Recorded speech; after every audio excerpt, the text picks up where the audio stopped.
and then an explosion afterwards. In the 90s, it was state-sponsored violence that actually was designed to manipulate the elections in advance that we were worried about. I think in the 90s, people would be surprised to see both broad coalitions of parties of different ethnic groups.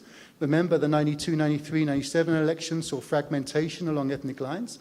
They would be surprised to see those broad coalitions, and they would be surprised, I think, also to see that process of violence shifting from before the election to after.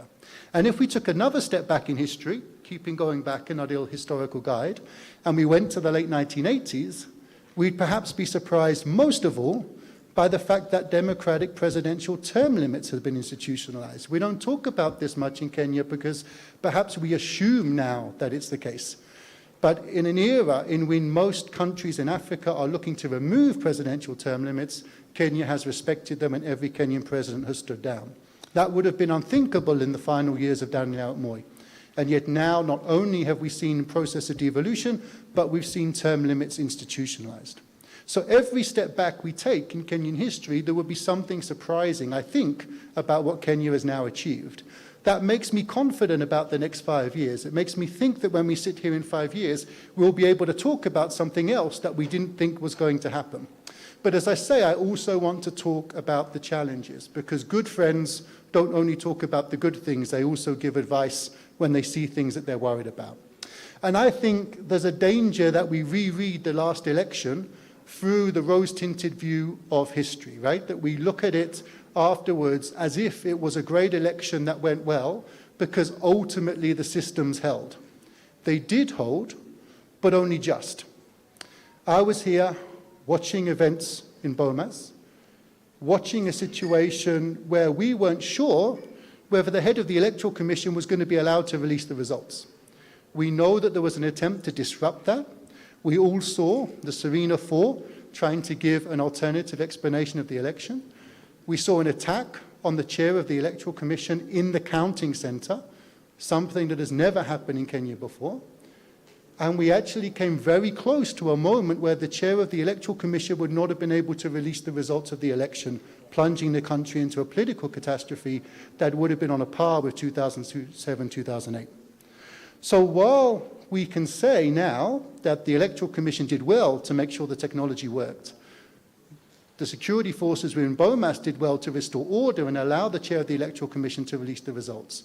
The Supreme Court did well to hold its process and resist disinformation and political pressure and announce its verdict in an impartial way. That process was very, very close to looking a very, very different way. And so I think one of the things that we need to go back to is what are the key driving forces of Kenyan politics? Why did that election actually come so perilously close to being something we would have seen as a failure, not a success?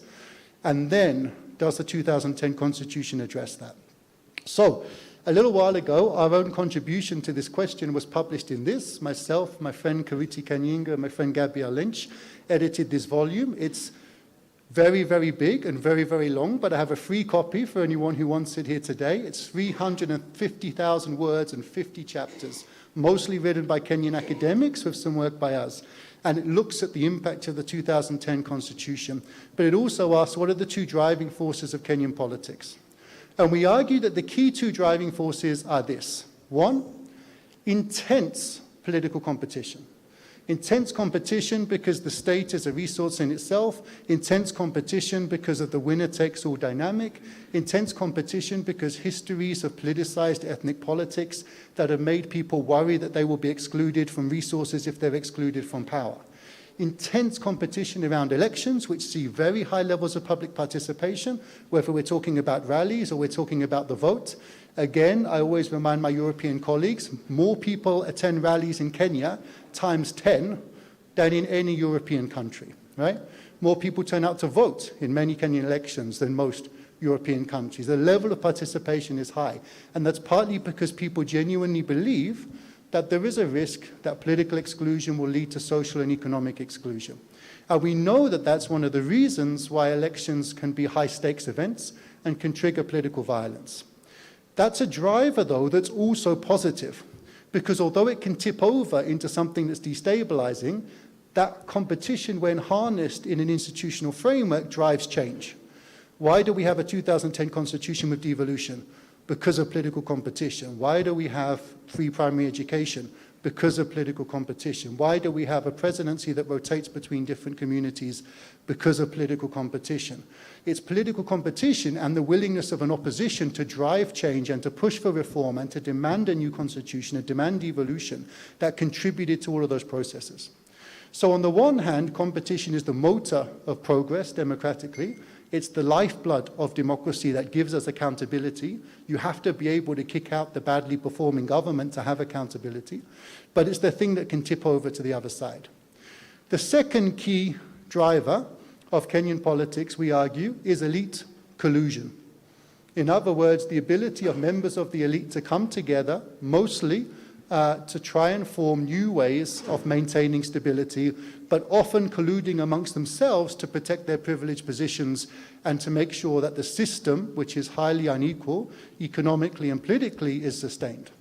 So, for example, if we go all the way back to the 60s and 70s, we see considerable efforts by different members of the political elite to demobilize the radical nationalist movements that would have demanded greater redistribution of land to the landless and the poor. In the 70s and 80s, we see organizations like Mwa Kenya and others being repressed by those same self-combination of elites who come together to protect the system. There's great work around the Moi secession when Moi becomes president after Kenyatta's death in 78 that shows that, first of all, you have this fierce competition to replace Moi, right? There's a change the constitution movement. There's an attempt to stop him becoming president. But once he becomes president, again, there's a rebuilding of the elite consensus around the system to protect the system, which ultimately benefits everybody within that elite. The problem for Kenya, I think, is that that process of elite deal-making to save the day has positive elements. It modifies the impact of that competition. It enables the country to come back from the brink. We can think of this, for example, in 2007-8 with the power-sharing deal. We could think about this in 2017 with the handshake. We could think about this in 2022-23 with the deal that seems to have been done between Odinga and Ruto and the fact that the protests are no longer happening. That's a good thing. It's a good thing to be able to come back like that and make those deals. If we looked at South Sudan or the DRC or other countries in Africa, we would say, wow, we wish we had that capacity to build that elite consensus there. But elite consensus like this or elite collusion like this comes with a risk, right? And the really big risk is that you end up with deals done that don't necessarily respect the will of the public. Did the Kenyatta-Odinga handshake respect the will of citizens in either Central or Nyanza? Popular opinion suggests probably not.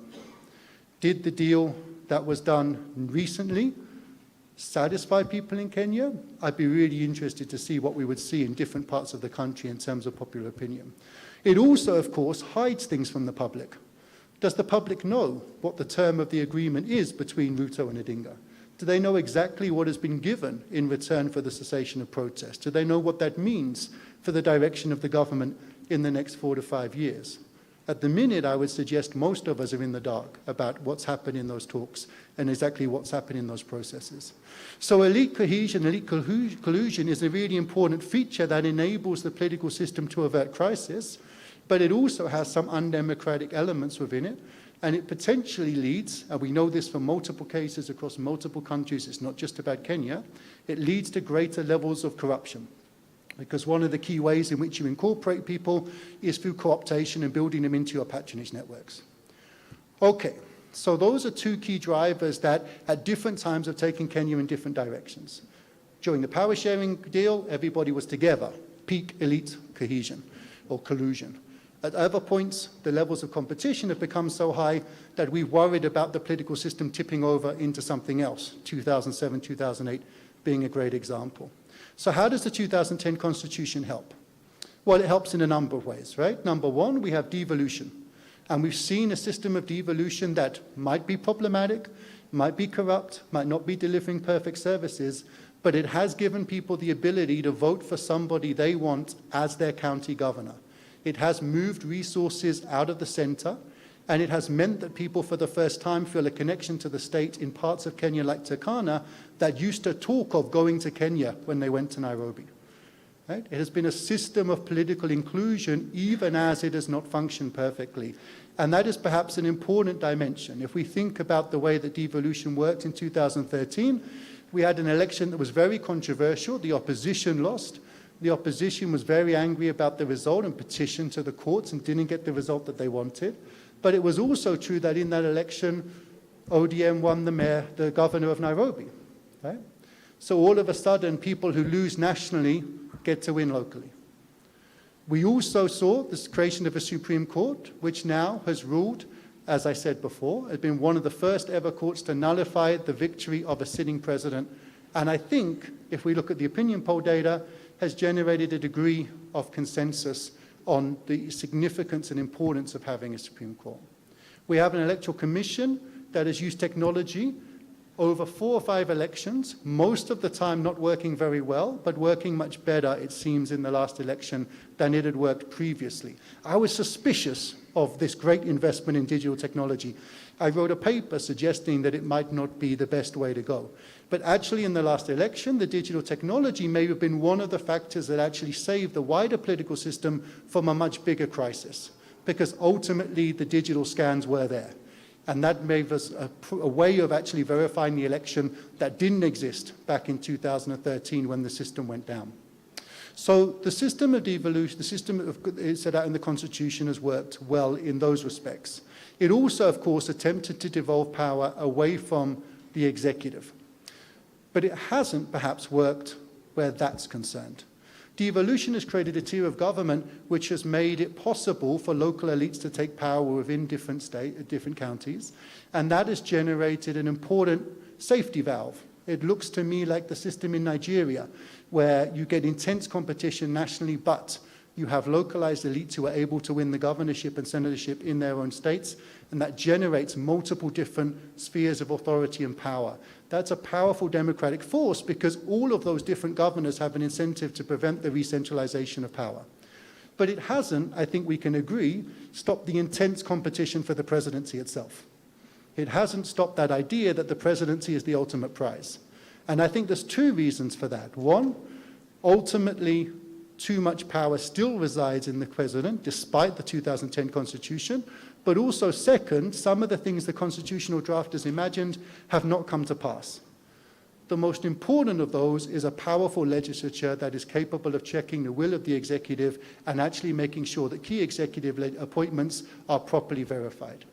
That was a critical ingredient in that constitution. Many of the things that were done to reduce the powers of the presidency didn't simply take them out of the political system, they made them dependent on support in the legislature. None of that works if you can get the legislature to vote for you on almost every vote. So the critical missing ingredient here, I think, is actually strengthening the legislative capacity to hold the executive to account, strengthening that dimension of accountability, and therefore reducing the powers of the president. Until that happens, the main focus will still be on winning the presidency and taking State House. And that means that elections will continue to be overly intense, high-stakes events that need to be carefully managed. So where might we then be talking about if we talk about Kenya in 4 or 5 years' time? I'm an optimist, and I've always been an optimist about Kenyan democracy. I've always thought that Kenya would emerge as one of the more democratic states of Africa. And I think what we've talked about in terms of the progress that's been made provides evidence for that. I also think that some of the things that you guys hate the most right now are also a window of opportunity, right? High taxation is awful. I know how much you are suffering. I hear it from my friends every day. But high taxation leads most of the time to greater demands for representation. So if you want to build a really strong social contract, urbanization, education, high taxation at the same time is exactly how you would try and do it. Because we know that more educated citizens are more demanding of the government. We know that in most countries in Africa, urbanized citizens are more critical of the government. If we add into that taxation, which makes people very clear about where their money is going and that it's their money being misused when they see corruption scandals, we have the 3 perfect ingredients for greater bottom-up demands for accountability. And some would say, and we can debate this, that that's what we saw at the last election in terms of people being unhappy at the current situation and wanting to vote for some kind of change. That means that actually the taxation that we see right now as being an economic problem could potentially be a political benefit. It could be one of the things that sustains that demand for greater accountability, more transparent and clean politics over the next 5-10 years. As Kenya gets a greater tax burden, we would expect citizens to spend increasing amounts of time looking at how governments spend money. But there is a risk. And the key risk that I see is that many of those key trends and dynamics, as I said, are still there in terms of competition over power, the power of the executive. So there are two big risks that I think this trajectory brings about. One, the risk, as some people spoke about this morning, that poorer Kenyans get cut off from the system, that it becomes too expensive to live, that the cost of living crisis pushes too many more people into poverty. And that sense of having a stake in the system that might come as a result of devolution or having an MCA that you like is eroded by the fact that actually the system is no longer delivering enough for you to be able to survive. That turns a real opportunity into a real challenge, because then you get more people who don't have a stake in maintaining the system.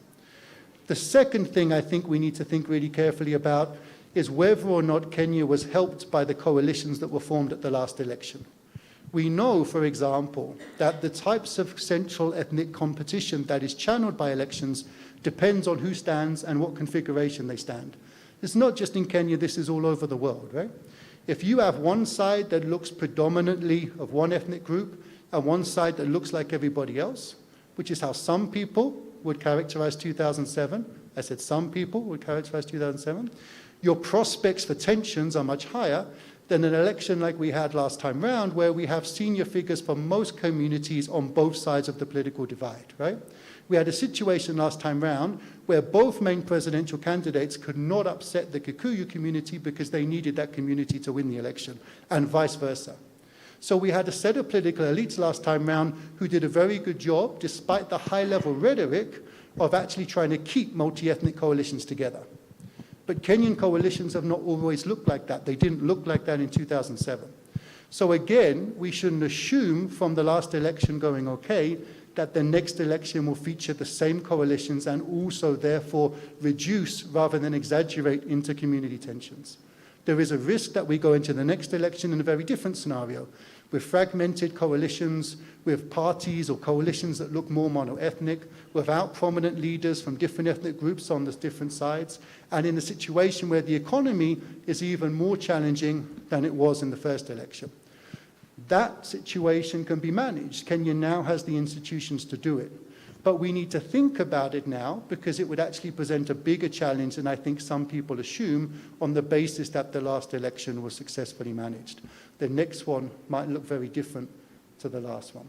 So, in short, key drivers, high levels of intense political competition offset at the same time by levels of elite collusion, competition having the benefit of driving democratic progress, but also the risk of exacerbating tensions, elite collusion helping to manage those tensions, but also having the risk of undermining accountability and promoting corruption, a 2010 constitution that succeeded in many of its key goals, including giving people a stake at the system, but not ultimately in removing the power of the presidency or the intensity of competition over the presidency, and an election last time round that the country did remarkably well to manage, but which might not be a good guide as to what happens in the future. With that, I leave you and I look forward to the panel discussion. Thank you very much.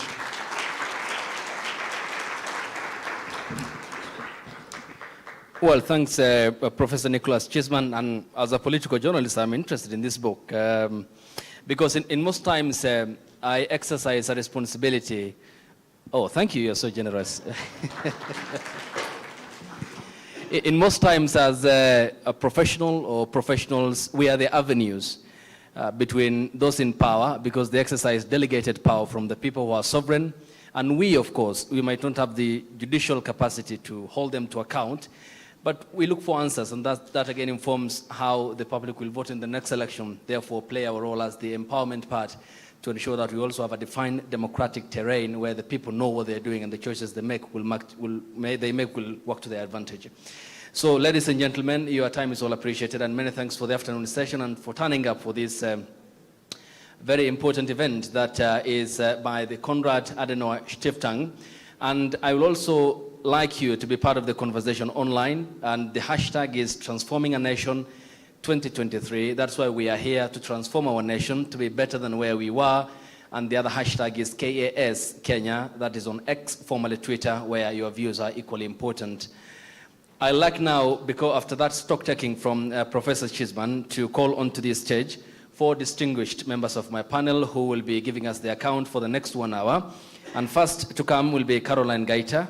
She is the Executive Director, Mzalendo Trust, that keeps track of the performance of members of Parliament at the bicameral level, that is the National Assembly and also the Senate, how they perform, and also relay that information to the voters as to the performance of their respective 290 elected members of Parliament at the National Assembly, and plus the 416 in general at the bicameral level.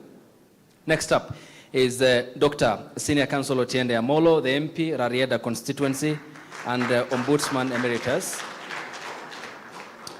The beauty, ladies and gentlemen, with the Honorable Senior Counsel, the Rarieda MP, is that he was one of the architects of the current constitution that we have. Next up is the lawmaker at the East African Legislative Assembly and the National Vice Chairperson of the ruling United Democratic Alliance, Hassan Omar, Senator, I call him, formerly Mombasa County. And next up will be Honorable Nick Biketi, the Secretary, Parliamentary and Legislative Affairs at the Office of the Prime Cabinet Secretary.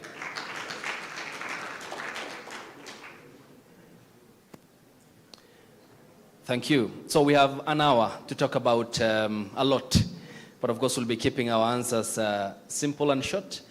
And I first begin with you, Honorable Otiende Amolo, Senior Counsel. The first question to you: 13 years since we promulgated what you have been part and parcel of the document that we have to govern ourselves.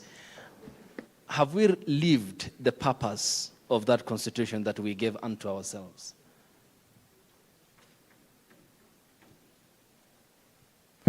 Thank you, Abdi. If I was to be asked to mark, I would put our level of implementation at 60% for the last 13 years. And my short answer is this. Our problem is not the Constitution itself. That is not to say it's not time to review it, and we can have that discussion later. But our problem is that we have had 3 regimes that have had the opportunity so far to implement the Constitution. Kibaki regime, the Uhuru regime, and now the Ruto regime. All 3 regimes never really believed in the Constitution. I was part of the COE, and I can tell you as a fact that it's only that Kibaki was a good man that he had to accept the deals that were made. But his heart was not really. I think his heart in terms of the 2010 Constitution was at between 30 and 40%. President Uhuru came in, and we all know that at the time, President Uhuru did not really believe. But because of the succession issues that Kibaki had supported it, he could not come outrightly and oppose. But he never really believed. But now we have a president who came out and outrightly opposed. So the level of implementation is at 60%, but it has increasingly been diminishing with every regime. Thank you. Okay, we'll talk about the course correction part of that, because it's one thing, and I'm looking at the statements made by people who largely are pro the status quo before we promulgated this constitution. The fact that you talked about, there was no wholesale support for this constitution even before we voted for it. Caroline, coming to you, you largely track the performance of lawmakers. Parliament is at the very epicenter of checking over any excesses, and largely the executive. What has been your reading, and get us an understanding, a scorecard of how Parliament has so far been since we promulgated this constitution? Okay, thank you. Thank you, Abdi, and warm welcome, everybody. Let me go back slightly to even before my time at Mzalendo Trust, because I had also the honor of having worked at the Commission for the Implementation of the Constitution. And so as we began the implementation journey, I was really part of that process. And I can say that the legislative arm really has been a weak point, because we saw that the promise of the Constitution has on many occasions been diluted on the floor of the House. Whether you are looking at laws that touch on leadership and integrity, whether you're looking at the two-thirds conversation, whether you're looking at the anti-corruption war, a lot of what Kenyans expected when we said that the constitution was not a lofty aspiration for Kenyans, those aspirations have not been realized on the floor of the House. Coming closer home, I think also if you look at the oversight arm of the legislature, I think that has really been the weakest point, because you've had issues with the quality of people that have been appointed, especially to the executive offices, both appointive but also elected positions. And other transformative provisions of the Constitution, for example, around campaign financing, leadership and integrity threshold of appointed and elected leadership, those have not been met. And the buck really stops on the floor of the House on those two issues. Okay. Thank you. Senator Omar, formerly, of course, Mombasa County, now the East African Legislative Assembly, National Vice Chairperson, the United Democratic Alliance Party. Of course, a lawyer. Given that what we have is one of the most admired constitutions in the world, are we really living its purpose and its dictates? Thank you very much. Just first as a note, even if President Ruto did not support the constitutional referendum of 2010, he is governed by the Constitution. So whether one did not support it and now becomes president is not basis for him to undermine it. And there's no evidence that he's undermined that Constitution until this point. Number two, there's a general view that the Kenya Kwanza government is not about governance. I actually chaired the governance sector of the Kenya Kwanza political formation. You know, Kenya Kwanza probably was the stringing of the most unlikely bedfellows on a bid to defeat the BBI first, which was thought was a constitutional travesty that was going to suffocate a significant part of the gains that were made by the Constitution. And secondly, it was the stringing together of an alliance to defeat a sitting president and probably Africa's most strongest opposition leader. So we knew by all definitions that was no mean feat.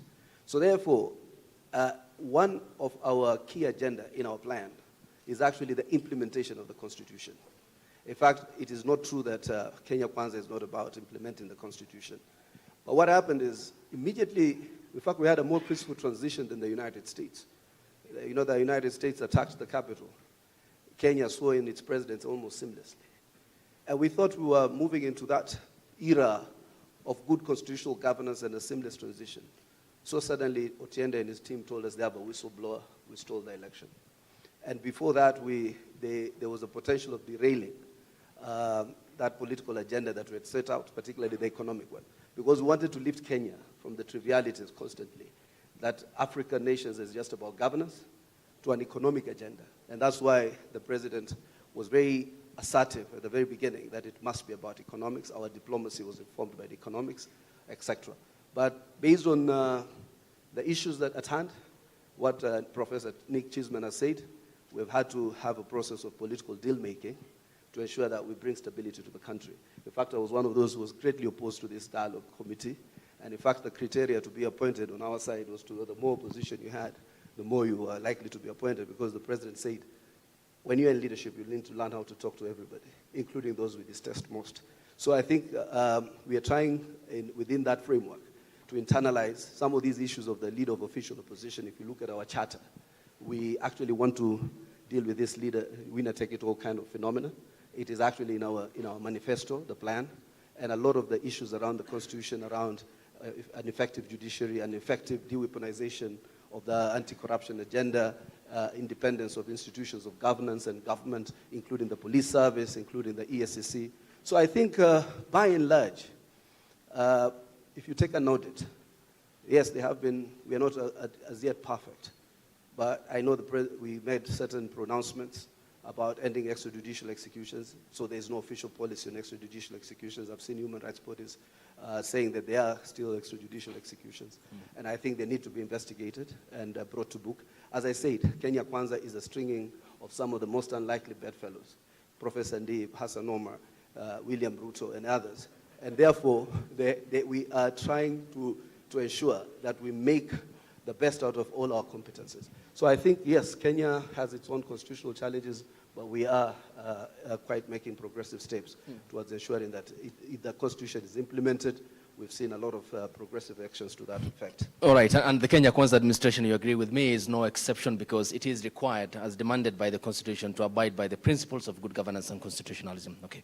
Nick Bikete, I come to you because the second aspect of the four-point approach to this discussion is also on whether we need the official of opposition leader, because there was a presidential memo in December last year to Parliament, which is also the subject of one of the main agendas of the National Dialogue Committee that Senator Hassan is a member of.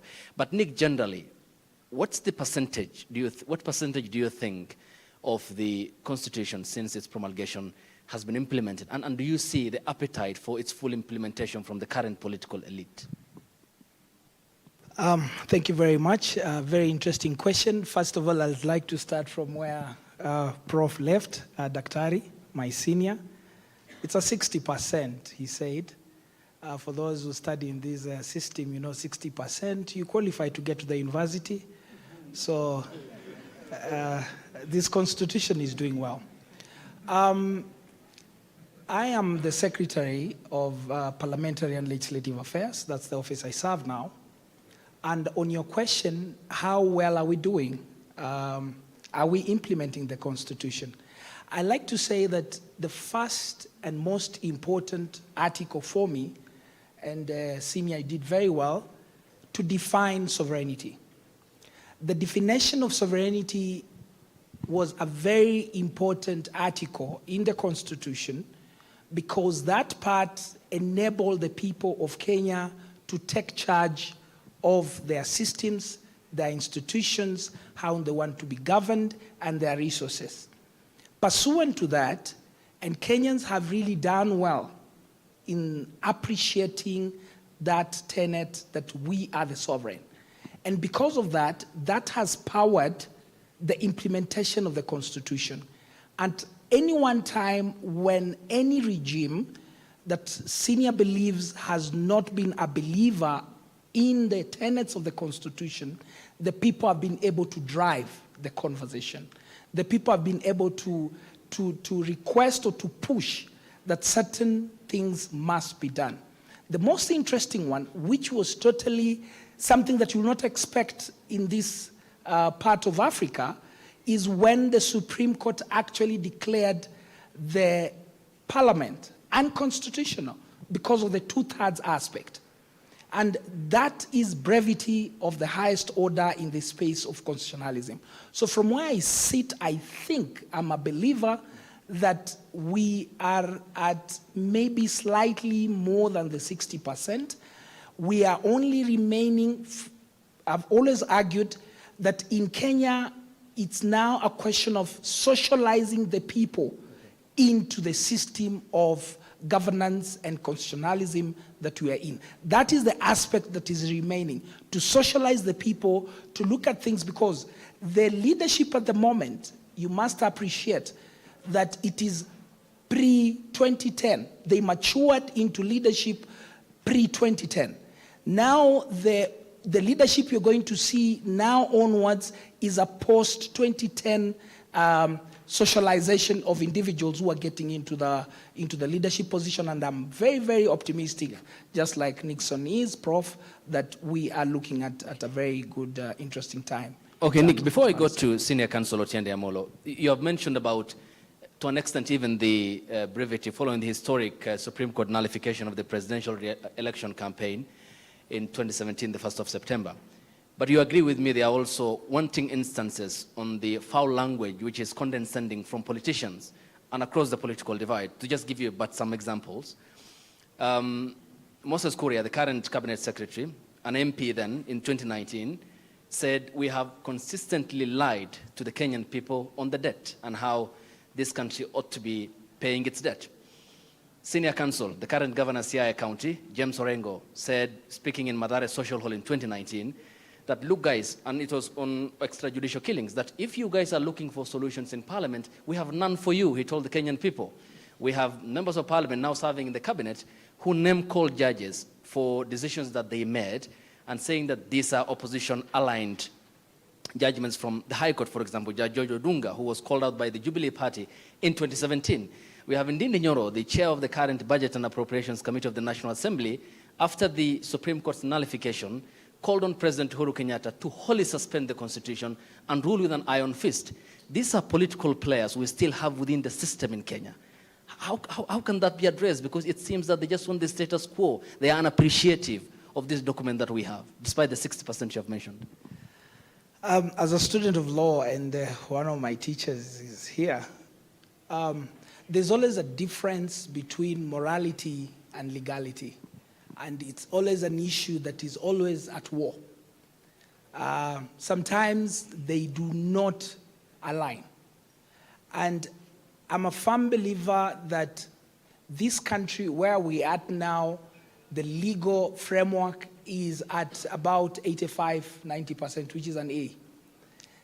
The question of manners in this country is what I always have a problem with. That the kind of politics we play, and that is reflective, and Kriegler said it post-2007, that the people we elect are actually a reflection of who we are. To the extent that when somebody wrote a book, it's now our time to eat. Now you can see those are some of the philosophies with which people are walking into power with. So I believe that the more we continue to emphasize the question of constitutionalism and legalism, then slowly by slowly we are going to get there. But even the custodians of morals, and that is the religious space, has also, from where I sit, also lost a bit of traction, because you could see that the society in terms of morals, because that's just a question of morals, tabia ndio imekuwa mbaya. And maybe that has also been our space, it's just that maybe we've not highlighted it. So from where I sit, I believe as we continue to progress, as we continue to inculcate some of these aspects, it's going to get better. Okay, but to appreciate, Kenya is not a theocracy. We are in a secular state, a constitutional democracy. Very well. So much also depends on adherence, just a matter of language, getting it right. But you see, when you're driving around and they're telling you it's 50 kilometers an hour at this space, yeah. You have a question. I mean, you always have an internal conscious questions to make. Should I adhere to it, or no one is watching, I can do my 80? Okay. That's the question. Apparently no one can police the human brain. Thank you. Senior counsel, I come to you. On the second aspect of whether there is, and this is largely where you sit, because Parliament is largely a big concern for the Kenyan people. I mean, it's beyond the coming together of 290 elected members of Parliament plus nominations, and largely the bicameral House makes up with about 416 members of Parliament. Well paid, one of the best in the world. But is there enough checks and balances from Parliament, the House where you sit? And is the position of official opposition leader, as supported by the United Democratic Alliance, we'll hear from him again here, to create an official opposition leader's office necessary in your view?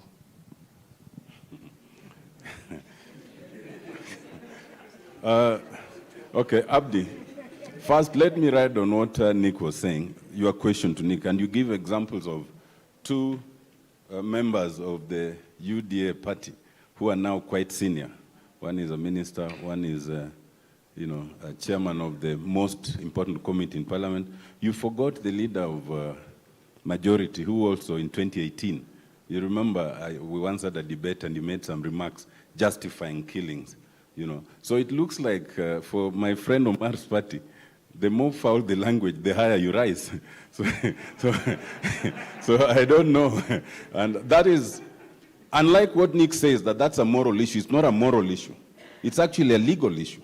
We have one of the fewest constitutions that even has provisions on limit of speech. You have the freedom of speech, but it must not amount to hate speech or ethnic incitement or such things. If the constitution was working properly, none of those people, and it doesn't matter whether in opposition or in government, should get away with that. We even went ahead and created an NCIC, a National Cohesion and Integration Commission, mandated to prosecute. So it's an ethical and legal issue, not just a moral issue. That explains part of the reason why I was saying implementation is very low. Secondly, you ask about Parliament.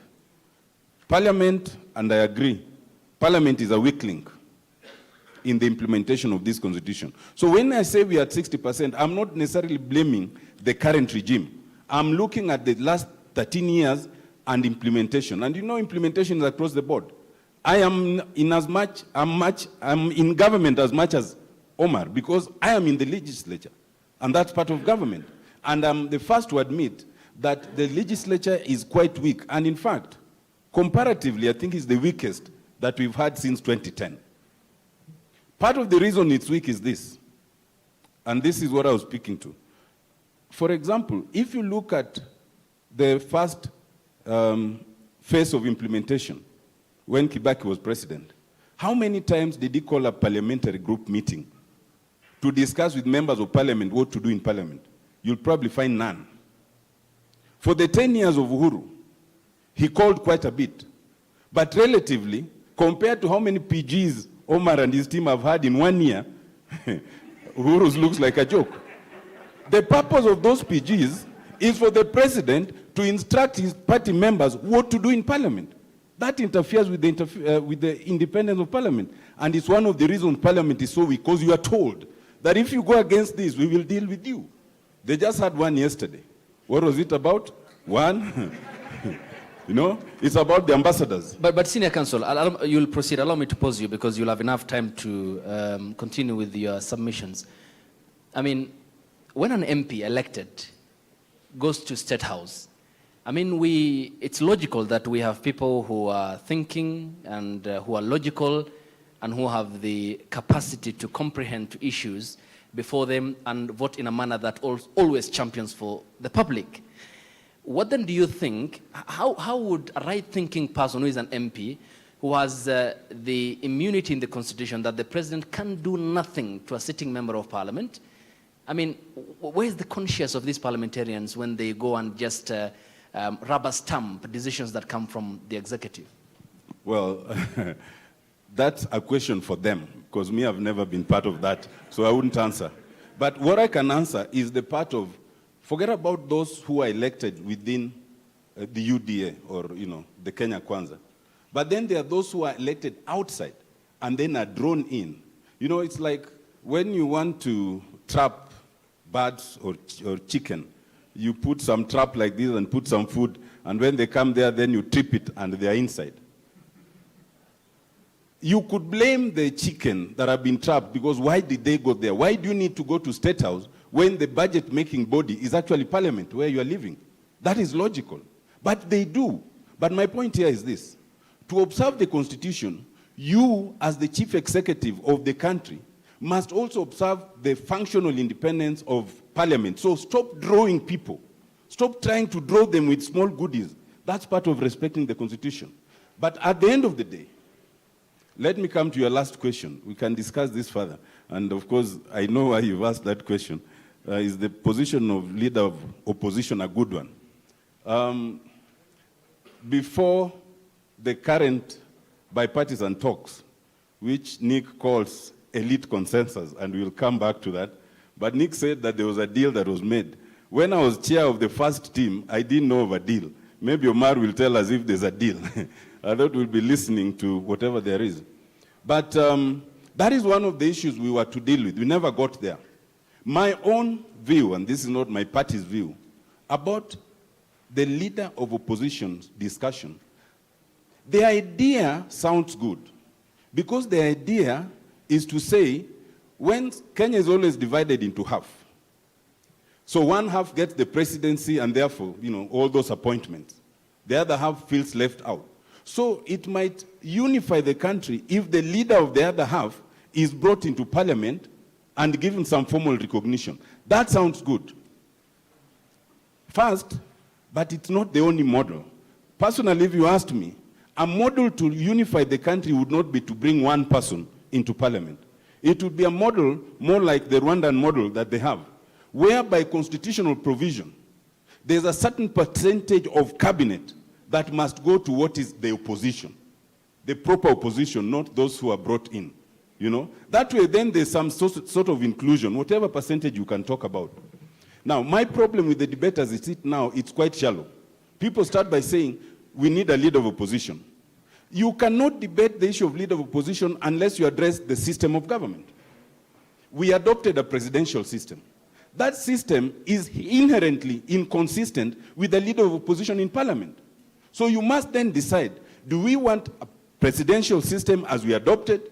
Do we want a parliamentary system as we proposed in the Committee of Experts? Or do we want to start going hybrid as we went in 1963 and ended up with a mongrel? 2, the discussion must go further and ask ourselves that, so if one person has come in, what does that do to the whole system? We already have a leader of minority and a leader of majority.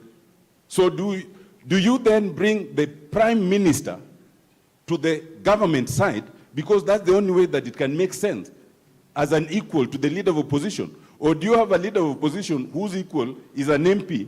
You know, it doesn't make. And 3 is the personal way in which we view this. Everyone who talks of leader of opposition does not think of that position, they think of individuals.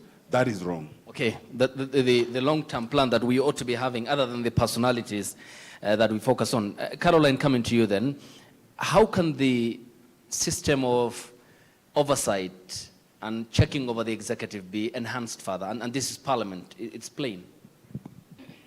Thank you, Abdi. First of all, to respond to that question, I think we really must look at the political system and what I would like to call the political hygiene of the country, because you're asking how, Parliament as an institution with all the railguards that the Constitution provides for it cannot act independently. But to ask that question is to overlook how our electoral process is, whether it's the ethnicity, whether it's the role of money in elections, whether it's the role and the strength of political parties, and how those decisions are made. And so if you ask me, for us to really ensure that there is separation of powers and independence of the different institutions, we then have to look at how we are getting our leaders into office. Because if your campaign has been funded outside the political party system, your allegiance, your loyalty is to an individual and not the country. It's not to Parliament, it's not to the citizens that elected you, if the money that you used in your elections was given from some quarter. So that's the first problem. The second problem is how we are running our politics, and now looking at the 40% that perhaps Nick talked about in terms of socialization, that we've made our politics very transactional. Whether you're a citizen, whether you're a politician, what is in it for me? What is in it for me as a citizen to vote you in? What is in it for me as a politician to represent you or to join your party? So that complicates issues. The third one is around, the whole aspect of budget. Honorable Omolo has talked about, the power of the purse that Parliament holds. But we've seen that same power of the purse being used to really weaken the other independent institutions. You will agree with me that the constitutional commissions and independent offices that you left in 2015 are not the same institutions. And so the undermining of the Constitution is gradual, and the people that would really call out, whether, if you recall I think it was in 2012, when then President Kibaki attempted to appoint Chief Justice outside the constitutional provisions, constitutional commissions called him out and he rescinded that decision. That can't happen now. Disregard for the rule of law is the norm. Sometimes even when the judiciary has pronounced itself on issues, we disregard those. So I think really strengthening constitutional commissions, independent separation of powers, including what we are now seeing at the county, the 2 levels of government. You have a devolved system, but you have governors that behave as if they are beholden to the executive and not separate or level of government. And so, but that, for that to be honored, there is need to really respect that independence, including on budgets, including on independent of thought, but also requires us to address the whole political ecosystem and really ensure that there is political hygiene, especially around our elections.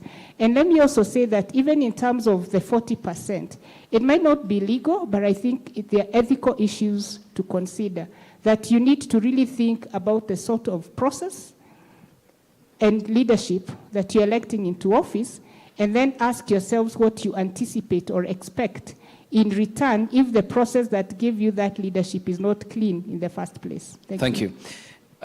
Honorable Omar, the President, by his own notice to Parliament in December last year, in his memo to Parliament, he called for the establishment of the Official Opposition Leader's Office, a position that you support as the administration of the day. Why? I think, first and foremost, just to make one or two observations from what has been said earlier.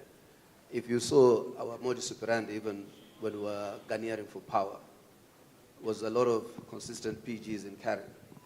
The President and the team has had a very consultative way in which they galvanize their politics around parliamentary groups.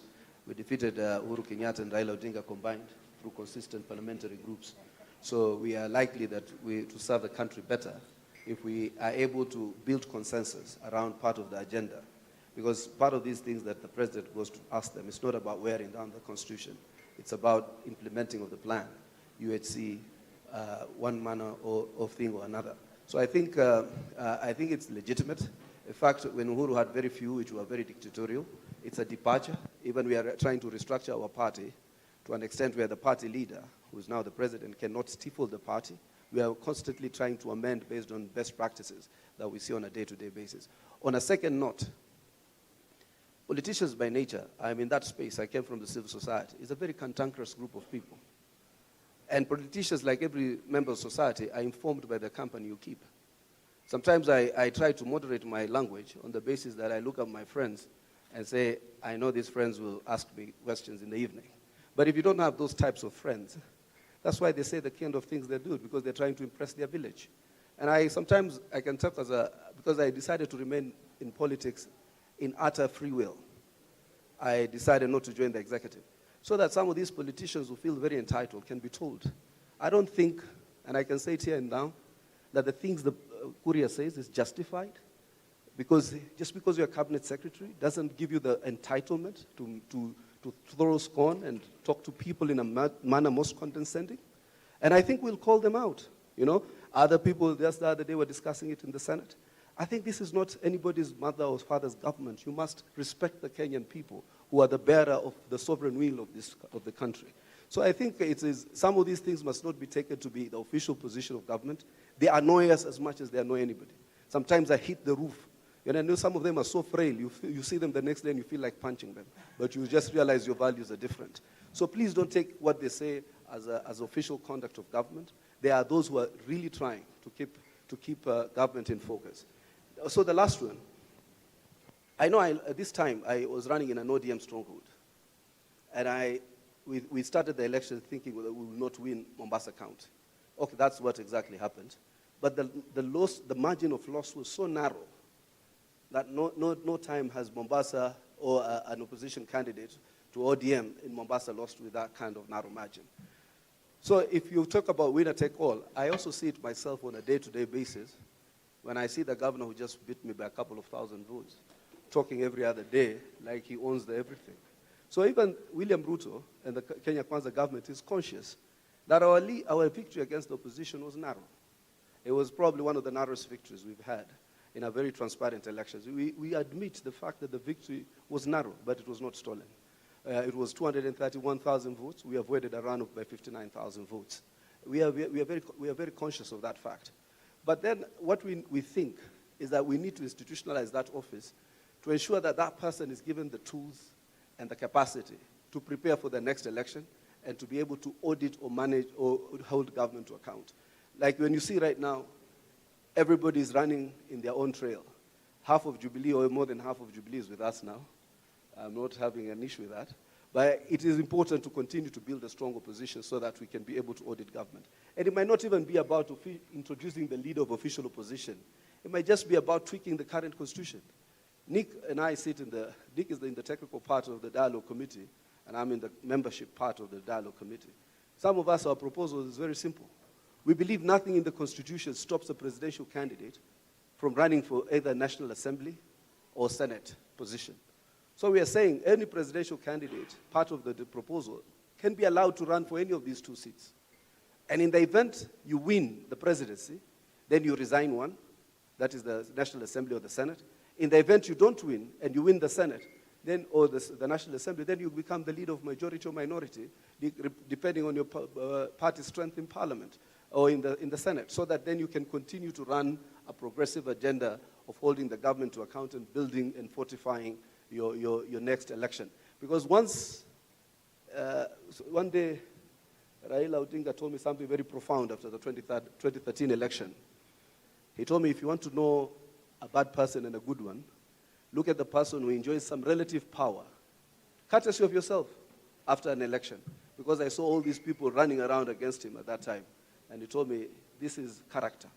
So I think it is important, but also foundationally, and that is my last point. Omolo, Otiende, Omolo, we must look at our political parties beyond being just vehicles for political competition from season to season. You expect people to be aligned to you, yet we know you formed your party just to win power. Your Jubilee members were elected because they thought they were going to be in the next government of Azimio. Now, if you're not in government, they look for the one who's in government. They are not built on any ideology. They are not built on any foundation. There's no belief system. There's no belief structure. It's not that Uhuru said we are going, and Raila, we're going to put in a democratic culture based on social democracy, the foundation of an equal and just, equitable government. They're just saying we are going to beat Kenya Kwanza. And Kenya Kwanza said we are going to beat Azimio. So fortunately, we beat them. So there are people, are just naturally, some of them getting attracted to us because they were looking for government. They are not looking for any ideology. So foundationally, we must repair the politics of our country rather than trying to stop party hopping. Okay, two key follow-up questions before I go to Nick. Yes, still for you. You talked about, emboldening the office of the opposition leader. Let's get to the practicals. Raila Odinga came second in the presidential elections in August last year.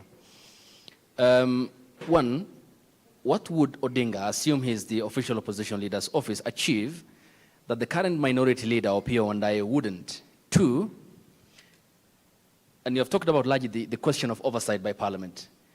We know two important and very critical committees are a reserve for the opposition, the Public Investments Committee and the Public Accounts Committee, to look into the books of government.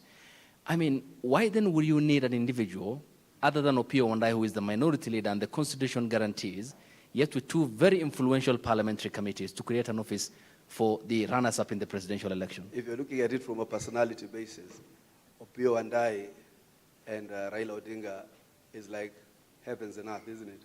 In terms of political clout. That's the mere fact that if Raila Odinga was in parliament in the position of Opiyo Wandayi, you could have expected better from, I'm not saying you're doing badly, but there is a way in which you can rally your troops in a more effective way. Political gravitas matters. It has a convening power and a rallying power. The lighter the politician, the less effective he is. So Opiyo Wandayi himself feeds on the fodder of being elected from the clout of Raila Odinga. So Raila Odinga definitely, you have to give those practical examples, it would be a bit, because if you remove, it's not going to be easy to get a personality like Raila in a long while again. So if you remove the person of Raila Odinga, as Opiyo Wandayi, as Otonde Omolo said, now we look at institutions. Then that leader who has just lost an election with a lot of legitimacy, of probably 50%, or slightly shy of 50% of the country, based on the fact that he is now preparing for the next election, is more likely to rally behind an agenda that will make him as a suitable alternative for the next presidency, rather than Opiyo Wandayi is probably just going to defend his seat in, is it Ugunja.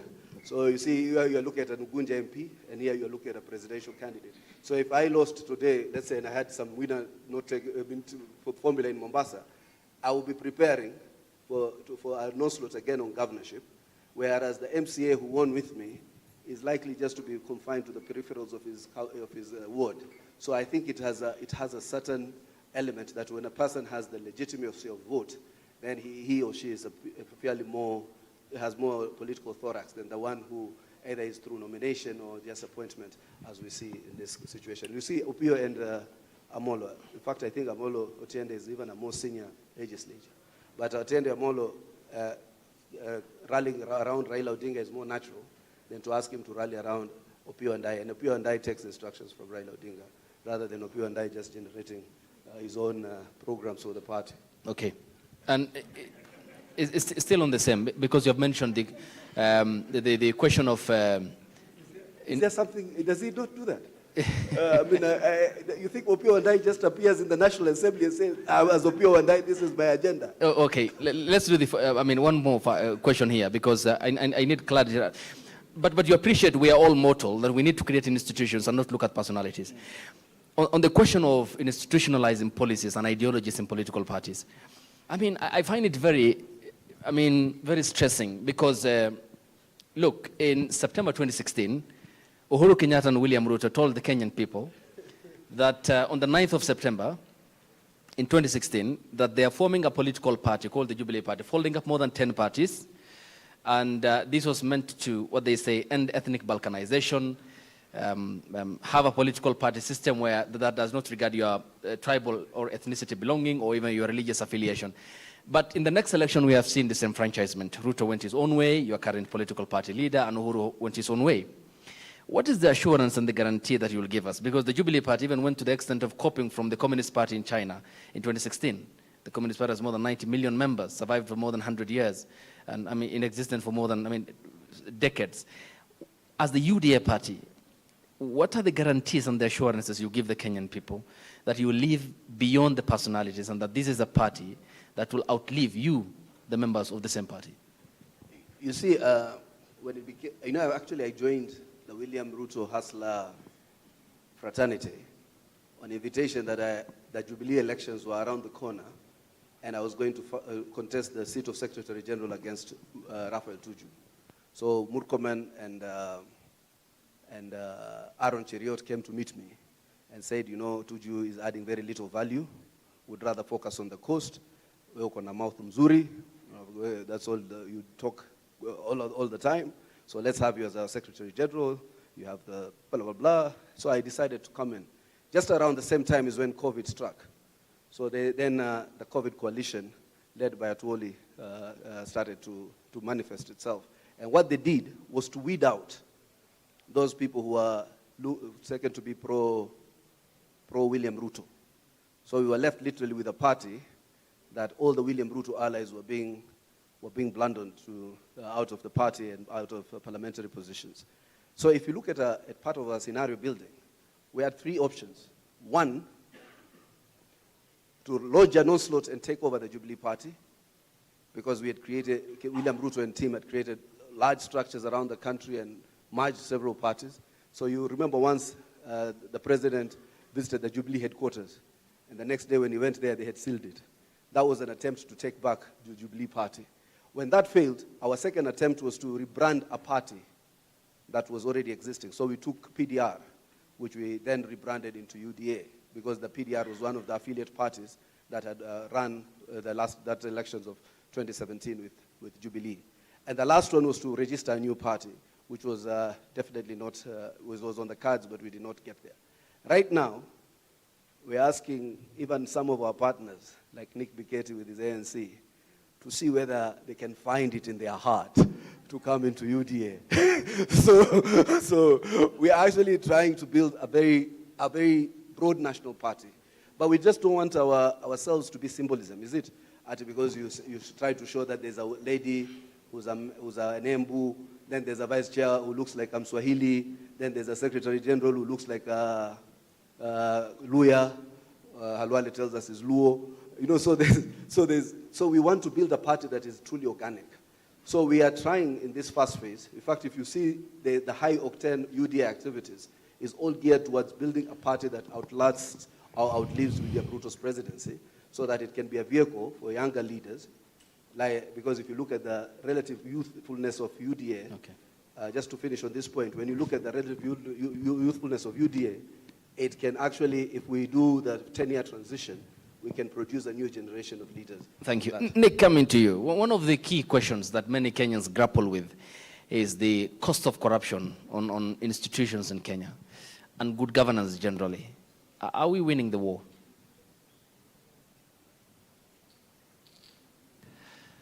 Very interesting question. But let me just slightly weigh in on the question of the leader of the opposition, which then ties in fairly to the question that you're asking. And the question, the debate of the leader of the opposition is a very critical conversation that is going on in the country. And from where I sit, I think it's a high time that we institutionalize the policies and the politics of this country. That if the president can speak through the leader of majority, equally the leader of the opposition, his stature, nature, can also speak through his minority leader in parliament. From where I sit and the way we've practiced it so far, and I think constitutions reflect the acceptable ways of life of that particular society. We've accepted in Kenya the space of the leader of opposition, and not to get into the risk that Honorable Omar talks about of the person Raila Amolo Odinga, and maybe the next leader of opposition might not be able to fit into that shoe. But I think we need to institutionalize so that when the leader of the opposition speaks, even the media, you're not struggling on how to call him. What's the title? On what premise is he speaking? Also, like what Prof said, Nixon, we need to also stop when the leader of the opposition meets the president, for instance. The other day, he went to meet the president in State House when the king was around, and the whole story that there was a handshake, and it is criminalized. And like the way Prof said, the question of consensus between the elite in the country should not be deemed to be a sellout. You know, when Barack Obama asks in his book that the struggle of a leader is in between, have you sold out the cause or have you compromised for progression? So that's the space we need to. Okay. But going back to your question on corruption, there are many articles that have been written confirming, or rather making a judgment in the affirmative, that the question of corruption in Kenya is the question of the legal framework to handle corruption in Kenya has fairly been settled. What has been left is for us to actually implement. And in Kenya, unfortunately, every other thing is settled from a political desk. Even the legality sometimes are compromised to accommodate the politics. The politics have a major space in this country. So then I'd like to think that, look at the regimes. I mean, I've seen my seniors talk about the regimes and comparing them. Progressive regimes, when this regime comes into office, certain people who we know speak very loudly about corruption, suddenly, maybe pursuant to a consensus, they suddenly either go numb on corruption, or we've also had that when certain people are visited, or when they speak, or rather when you shake hands with them, then unapewa mosho moja, you're laundered, you become clean on the questions of corruption. Also, when the other regime takes power, the people who are even in court, you know, maybe your court cases are going on. So the politics in this country seem to be taking a higher moral ground than even the legalities. And that's why I think the problem of corruption is facing us. To the extent that the precedents that are set, when you read the precedents of the people actually who've gone to the wire, the last bit of a judgment on a corruption issue, are people who have either fallen out with the political leadership, or they did not negotiate enough, or they are such what Professor Lumumba called the small fish. So the precedents of corruption then will take up that course. But in terms of the legal framework, we are doing very well. Then there's a new aspect that we saw in the progression, or rather in the study of corruption in this country, what was called the weaponization of the war on corruption. Thank you.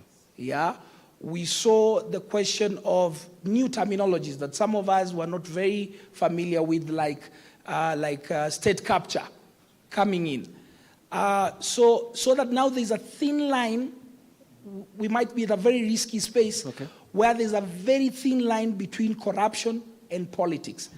And now the more risky part is the space of the rich people in this country. When I was growing up, a teacher was a very important person. That when a teacher walked into a sitting like this, you will stand up and leave that teacher the seat. But right now, a young man will walk in because he has enough money, then the teacher actually walks back, and that young man is given the space of wealth. Okay. And the depiction of wealth has been confused with ability to lead, to the extent now the most corrupt are the ones who are in the leadership space, that the ones who are legislating for us, that the ones who are in courts for us, that have taken up the entire space of institutions that are supposed to be the watchdog of the people. Thank you. Honorable Tiende, still on the same. Last week, the Controller of Budget revealed damning details of how her salary was tripled. Yet there are no occupants of what was mentioned in the supplementary budget, for example. Chairperson or even commissioners, she's the sole occupant of that office. And her salary was tripled. She said she sought explanations from the National Treasury. There were no sufficient answers given to her. Is this not damning? And where does it place Parliament? Because this has to go through Parliament. Where is your eye in terms of fleshing out these issues of what many Kenyans term as budgeted corruption? Just on the deep political matters, Hassan and I are well equipped to comment, not only because we were in the trenches for decades, but we are also in that political space. So there are two things Hassan cannot get away with. One, Hassan says that as a regime, they are committed to a strong opposition. And in the same breath, he says there's nothing wrong with MPs elected in the opposition going to bed, so to speak, with the government side, which means weakening the opposition. The two are inconsistent. Either you are committed to a strong opposition, leave those elected in opposition to be there, and if anyone wants to cross, let them get a fresh mandate. Now, that's what the law expects. Secondly, the idea of the leader of opposition, and it's good that Hassan gives an example of Mombasa. Look, Hassan, you are the deputy leader of the party. So if you were to take just the position of leader of opposition, then you would be going to sit in Mombasa County as the leader of minority. What clout does that give you? It doesn't give you any more clout. It would probably give you some clout if the Constitution said whoever is the runner-up in the county government elections is entitled to appoint 30% of the cabinet positions. Then you can be powerful because you don't even have to be there. But the Constitution allows you. That's what I meant. Now, in terms of what you've just spoken to, I admit, and Abdi, I started by admitting this, so you don't need to ask me. I admitted that we are a weak parliament, and we are weak because the executive is in the business of weakening parliament. Let me tell you, as a member of parliament now for the second time, when I came in, I theoretically thought that parliament can be very effective, that you can go there and you debate, and what you say is listened to, and if it's reasonable, people vote along that line. That's nonsense. I am telling you. You will go there with all your points, you know, even from a point of knowledge, you will speak and people will be quiet. And you expect debates, either those supporting you or opposing you, you know, they will tell the speaker, put the question. Once that question is put, you are defeated. With all your logic, it is irrelevant. So you will go there and point out all those things you are saying. That look, the controller says this is not there, this is not there. But the previous day, Hassan and his team had called all their members and those who've run away from us to State House and told them, pass that budget without changing a comma. They will pass it. What can you do? You will just go and cry in the TV and in your village and you feel very bad. That is the truth. So I agree with the controller of budget that there's budgeted corruption.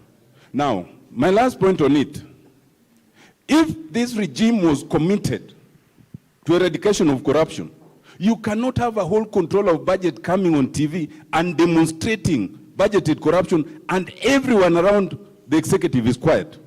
Not the president, not anybody, not even Hassan Omar has commented on that. You know, because they know it is the truth. There's a difference between, in fact, between corruption and integrity. Corruption is a criminal offense, okay, where you have acquired something and it can be demonstrated and you can be convicted. But integrity is a much lower threshold. If today, tomorrow you learn that I now own this hotel, and you know I don't have the capacity, but you can't prove I bought it. If I was a cabinet secretary, you should fire me on integrity, and you don't need anybody's permission. So I agree with Hassan, for example, when he says some of the cabinet members are behaving badly. So why have they not been fired? You just need a pen and sign, you are fired. They can't go anywhere. They tolerate corruption. That is the problem. Okay, Caroline, coming to you, and that's a very important question. Honorable Otieno Amolo, Senior Counsel, basically his submission sums up the lamentations of a broken nation. Yet Parliament is so powerful that it can impeach the president himself. I mean, even in case of declaring war, it has to come to Parliament still. I mean, there are many powers that Parliament has. Is it incapacitation of existing capacity in your view? I think, so let me start. One of the things, you know, you did mention that we keep track of Parliament, and one of the things we do is we follow parliamentary proceedings and are able to share on real time. And so it's always very interesting to see members of Parliament when certain issues, whether it's a finance bill or critical issues, are up for debate, giving their reasons for not supporting and complaining how certain provisions are inconsistent with the Constitution. But when the vote comes, you see almost 100%, 70% in favor, including those that were opposing the issues on the floor. And that really sums up Parliament. So that's one. Two, on the issue of, you asked whether, you're basically asking, is there hope? Yes. I don't think there is hope. There's no hope, because unless we clean up, look, we are talking about corruption. What is the easiest route for you to get elected into this office? You just need to be accused of corruption. You get accused of corruption, you embezzle resources, and you get into office. And yet we have expectations that when you get into the other side of the office, you will have the muscle to make decisions in the fight against corruption. That is not likely to happen.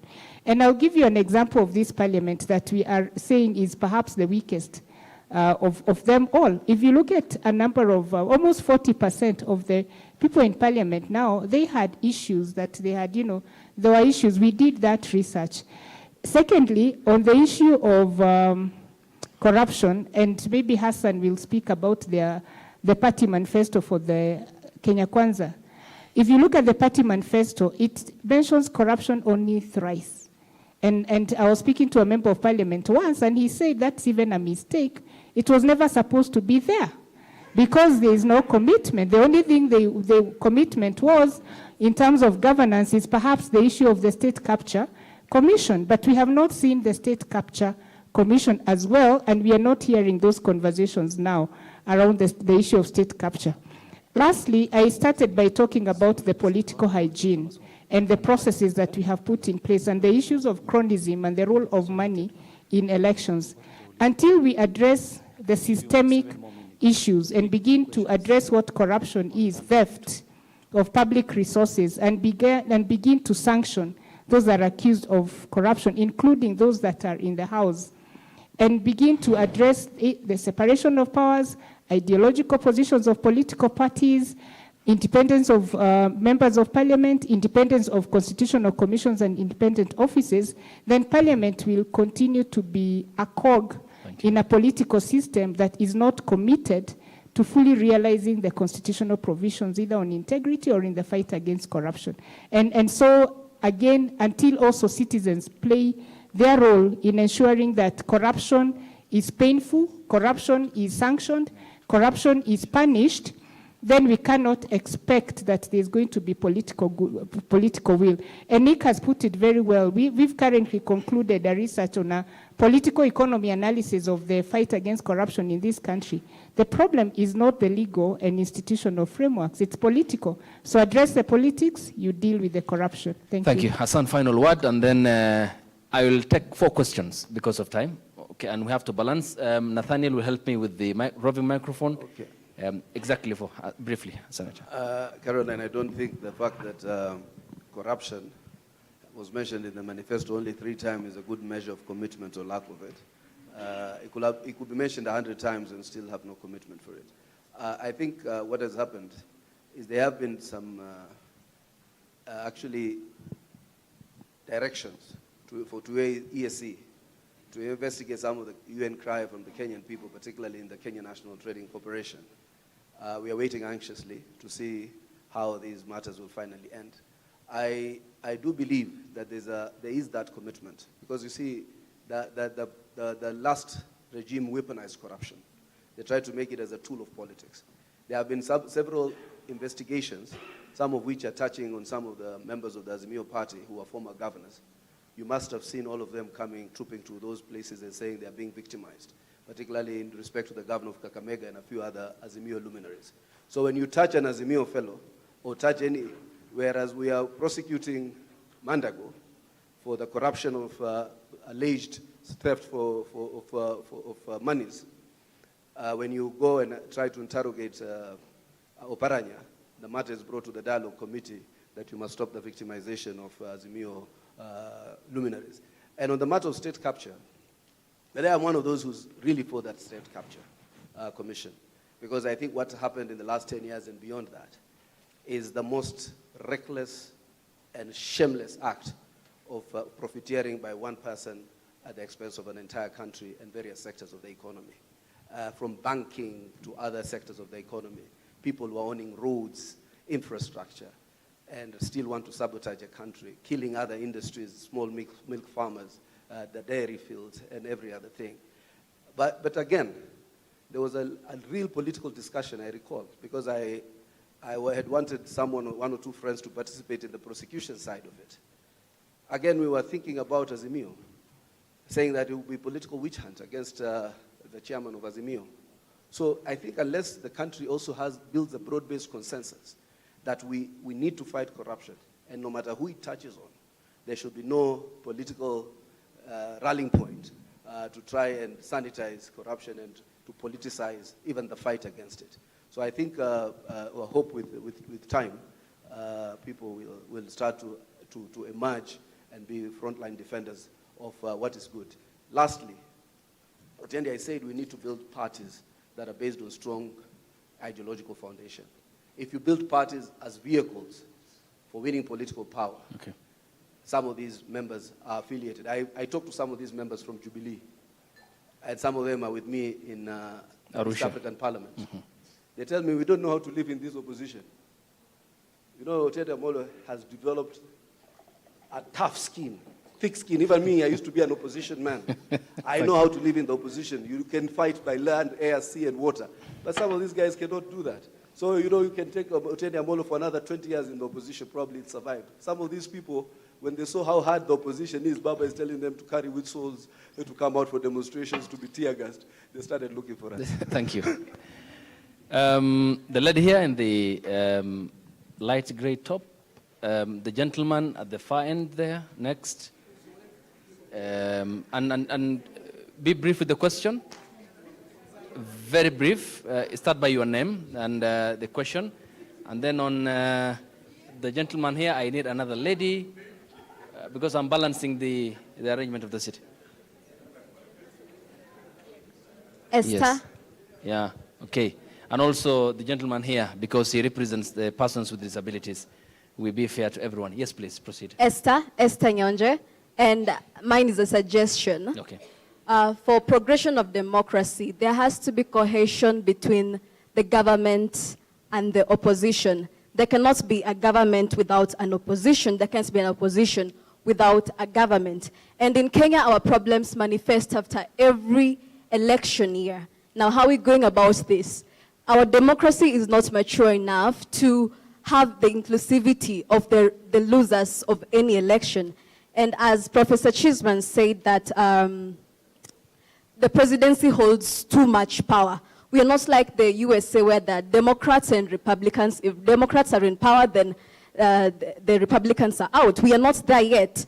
So what do? The minority leader is not able to hold that office of the opposition because he's only elected by his constituents where he comes from. He does not have the same strength as someone who garnered votes from almost half of the country. So my suggestion is that let us have that office of the opposition leader to strengthen institutionalization and democratization. Because even if you want to say that it's a presidential system, we are seeing CSS appearing in parliament, and that is also a parliamentary system. So let's find a way to create that office of the opposition leader. Okay. Thank you. To the gentleman here who represents persons with disabilities, he will speak through his sign language, who is with him. He has been following the conversation. Yes, thank you. Hello, everyone. Hello. So I have one question. You've seen here in Kenya through the different clauses in the Constitution, they are very beautiful.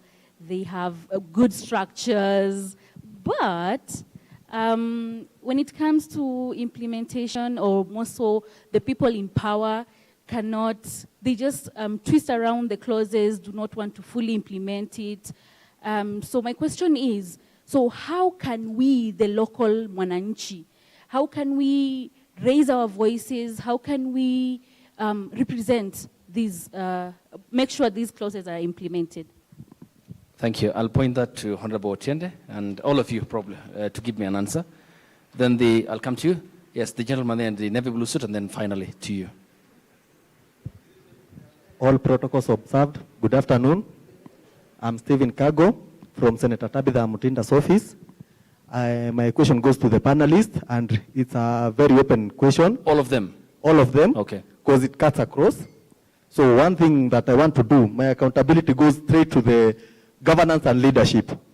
The new constitution came along with benefits to special interest groups, which are women, youth, and persons with disabilities. So my question is, when it comes to allocation of those resources to those persons, like for the appointments, they only pick according to maybe age group or gender without considering what that person is doing.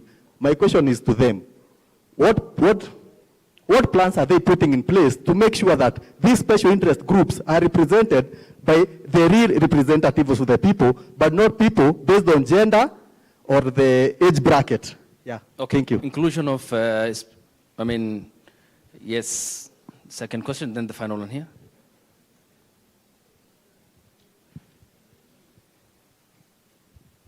Thank you. A quick one. Number one. Your name, please. Oh, my name is Meshak Odede from the VIO Society, Kenya. Number one. VIO, bye-bye. Volunteer Involving Organization Society. This is an umbrella body bringing all member organizations working with volunteers. Number one, a quick one. In the elections that we just left last year, we had more than 20 million voters. Then around 14 million voted, thereabout. Where do we leave the other ones who didn't vote in such conversation? Any of the panelists can pick that. Then another quick one. Watching the vote. It's a discussion we've had in the country where you think this candidate X or Y lost because they didn't watch the vote. Is this really logical? Do we have IEBC to ensure that the process is great from the beginning to the end and the vote is not tampered with?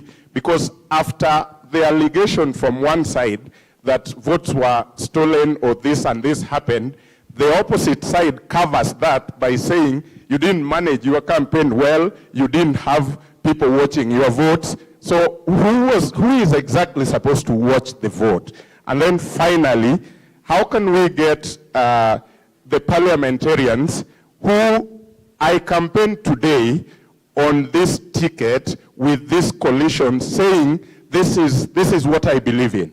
Then 2 days after I am declared the winner of a constituency, I now shift to the other side claiming that this is the group that I am now working with. Where does that leave the voter who voted you on account that the group you are with have the ideology that they love and they like? Where does that leave that voter? Thank you. Largely the three questions he has: the place of the silent majority, 8 million never voted. Second question, safeguarding the integrity of the poll process. And then third, the place of ideologies and policies, largely we touched on here on the set. So we begin with the first question from the persons representing persons with disability. Honorable Otiende Amolo, I first begin with you. Inclusion of special interest groups. Actually, I think his question was that we have a good constitution, but there's insufficient implementation. How can wananchi intervene to ensure there's better implementation? First is very simple. The first intervention point is at the ballot box. And it's all the way from the MCA to the presidency. You must be prepared to chew what you bite. If you elect wrong, then just cry. Yes, or recall. The second point is in litigation. You know, they say Kenyans are probably the most litigious lot after the 2010 constitution outside of the United States. And some people have actually come to say that means the constitution is bad because we litigate too much. I think that's a very good thing. We need to litigate much more. And we need a judiciary that is much more robust, because that's the only way to force people to good manners that we require in the constitution. The last one, I think, is activism.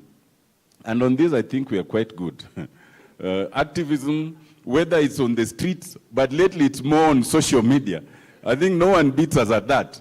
So let's just keep making the noise. It might actually help. That's my answer to that. Okay, and the, Nick, I'll come to you on the inclusion of special interest persons.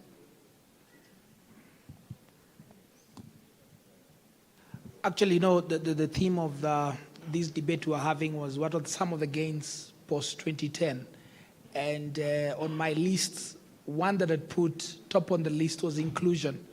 Inclusion in the leadership, inclusion in decision-making of the women, PWDs, and the youth. The question of public participation could also be debated in this space. But again, we just come back to what my senior is saying, and I think, senior, you give me a lot of hope. I'd gotten to a point where I would see people with white hair and I'd started hating them because I thought they were misleading us. But at least you've redeemed them. The youth, the women, and PWDs is just the same debate we've been having. Implementation still remains the problem. The legal framework is very clear, and we need to be bold. I think there's an effect of the direct rule, from where I argue, and there are many scholars who've argued the same way I argue, that Kenyans, as much as we are very brave, but there's also a big lot that is very timid.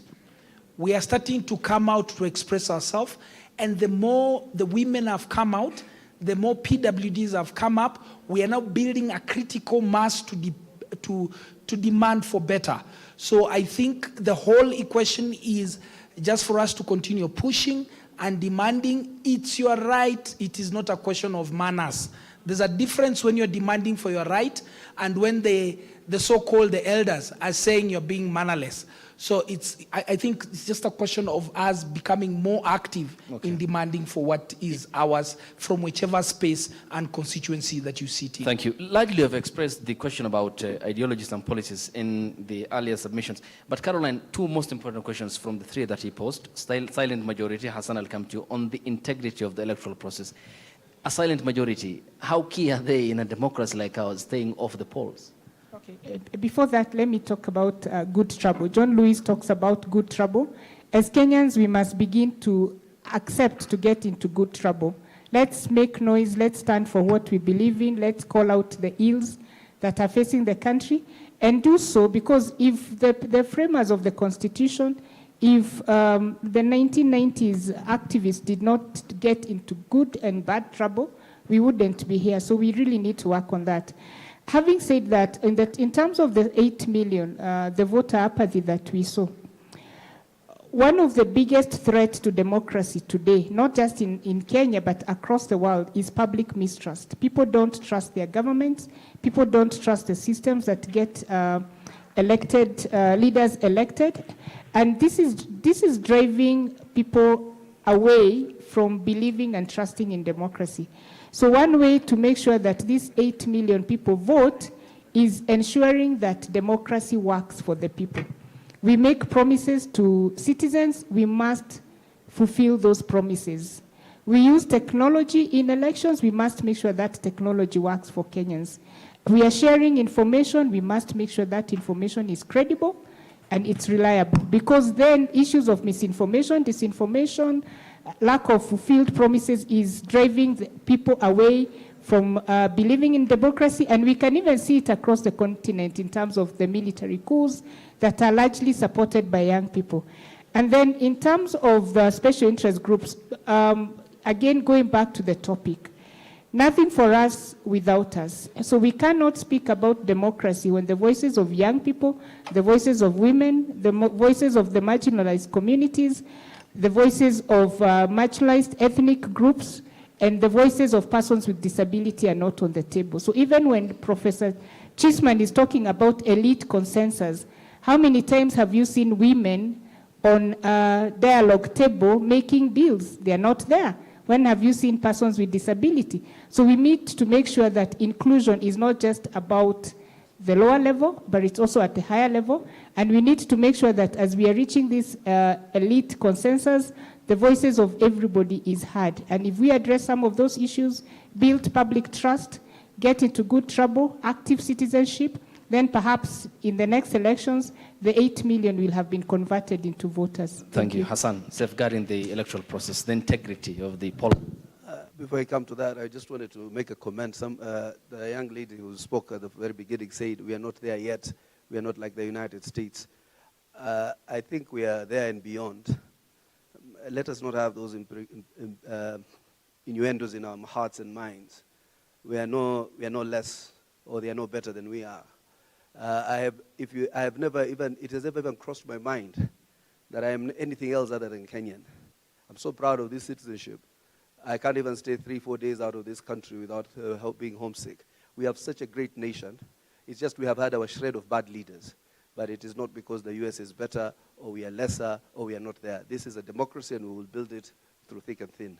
And I think we need to get that as young people, not to feel that we have a benchmark. In fact, the US is not a benchmark on most of those issues. Otherwise, they will not be validating countries to butcher young children. Number two, on the issue talked about, we are not saying, there's nowhere where we have said that it's because they didn't have agents. That's there. We just said part of the lack of organization. We thought we were up against a deep state, organized power, people with capacity. So we organized so well because we thought they were going to steal, only to realize they were not even half as organized. You know the way you brace for a fight only to find that the fight was underwhelming. So what happened, if you have the deep state, you have the strongest leader of opposition we've ever had, you have the presidency, and then you still allege an opposition stole an election from you. The portal is the server. There's no other server.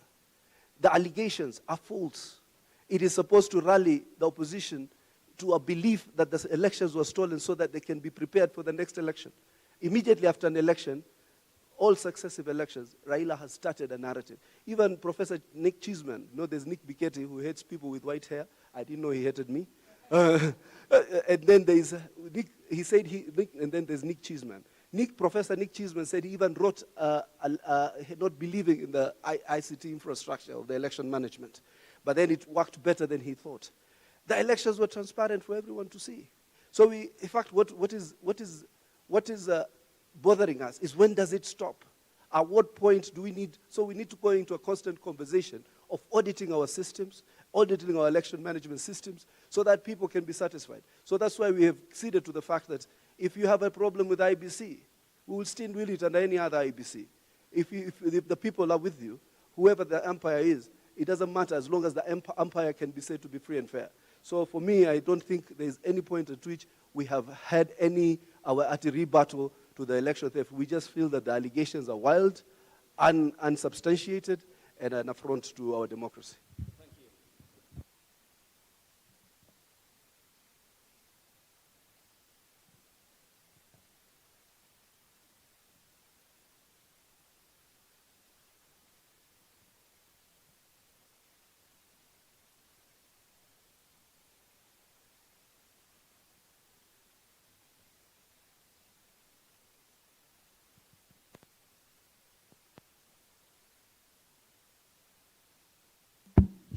Yeah, thank you. We are pressed for time, unfortunately. Thank you so much, ladies and gentlemen, for the patience and sitting through this very demanding, conversation.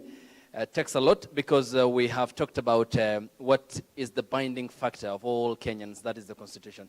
Nick Biketi, thank you. The Secretary, Parliamentary and Legislative Affairs at the Office of the Prime Cabinet Secretary, Senior Counsel, Dr. Otiende Amolo, Rarieda Lawmaker, thank you for your time. Caroline Gaita, the Executive Director, Mzalendo Trust, thank you. Keep tracking the MPs, it's important. I'll pose that questions when they come to my show. That's a guarantee I make. And Senator Omar, I still consider him first Senator Mombasa County, an MP at the East African Legislative Assembly. Thanks for your time as well. And to Professor Nick Chisman, a Professor of Democracy at the University of Birmingham in the United Kingdom. And to you too, ladies and gentlemen, for your contributions. Of course, we won't have them all because of time. But another conversation is coming up, and I pray that you sit through that as well. Many thanks. I am Ayub Abdikadir, Royal Media Services, and to be specific, Citizen TV. I thank you so much. Thank you very much. Thank you. You did very well.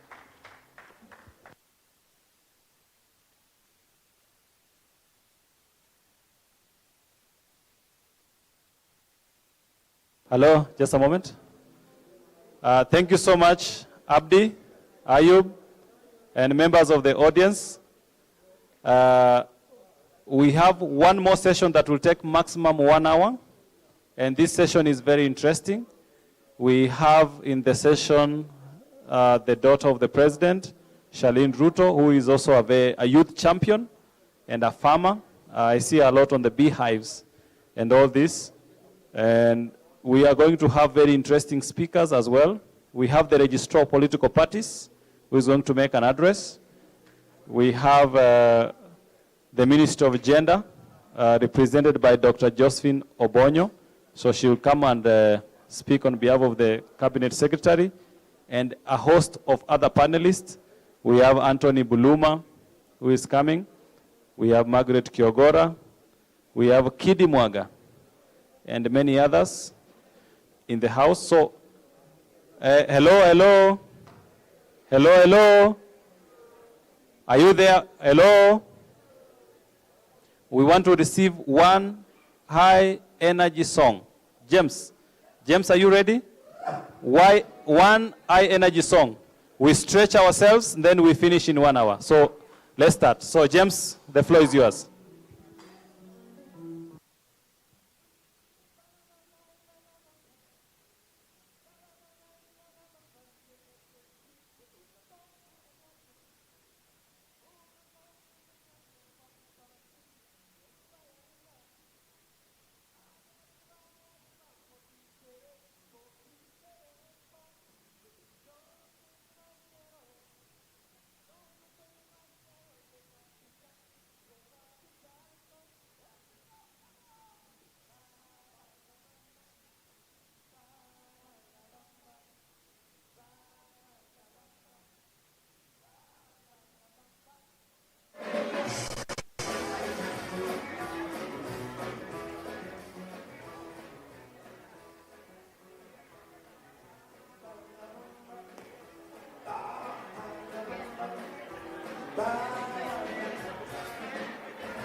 Ladies and gentlemen, good evening.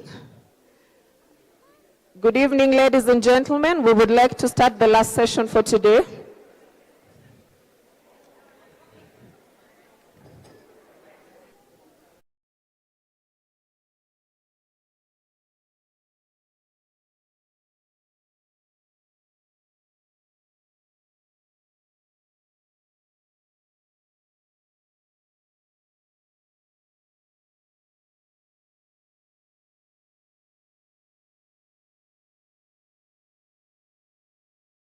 Of youth and women in transforming the nation.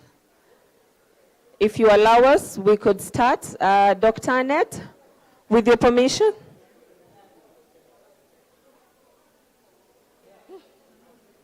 Dr.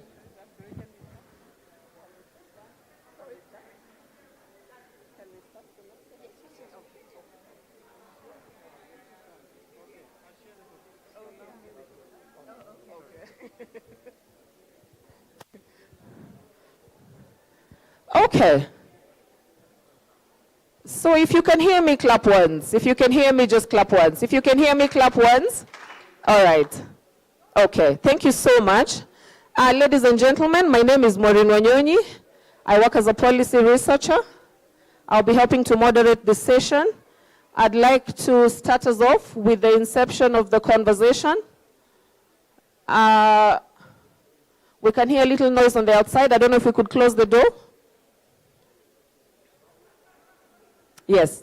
Okay, so I'd like to bring in the first speaker for this session. The first speaker for this session will be setting the pace for the conversation around the role of youth and women in the Transforming a Nation conversation. We shall be joined by a remarkable lady. Her name is Madam Anne Ritu. She is the Registrar of Political Parties. She will be speaking to us about the status of implementation of the two-third gender principle. And with a round of applause, I'd like for us to welcome her. Please help me to welcome Madam Anne Ritu to the floor. Karibu sana, Madam Anne.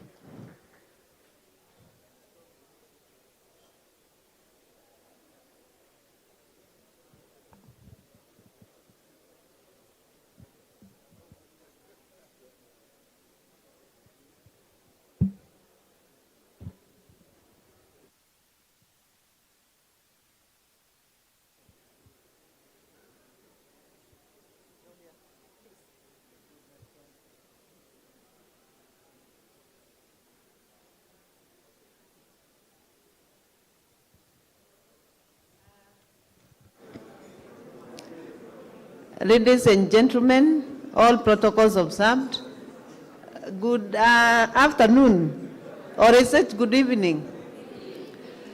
I will talk when people are silent and seated. Moderator, please.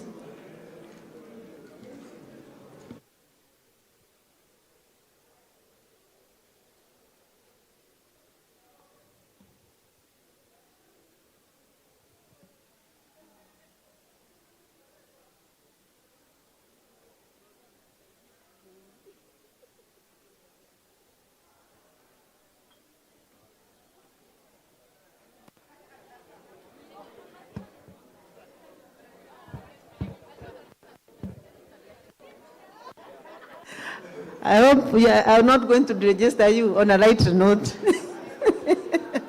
Thank you. That's better.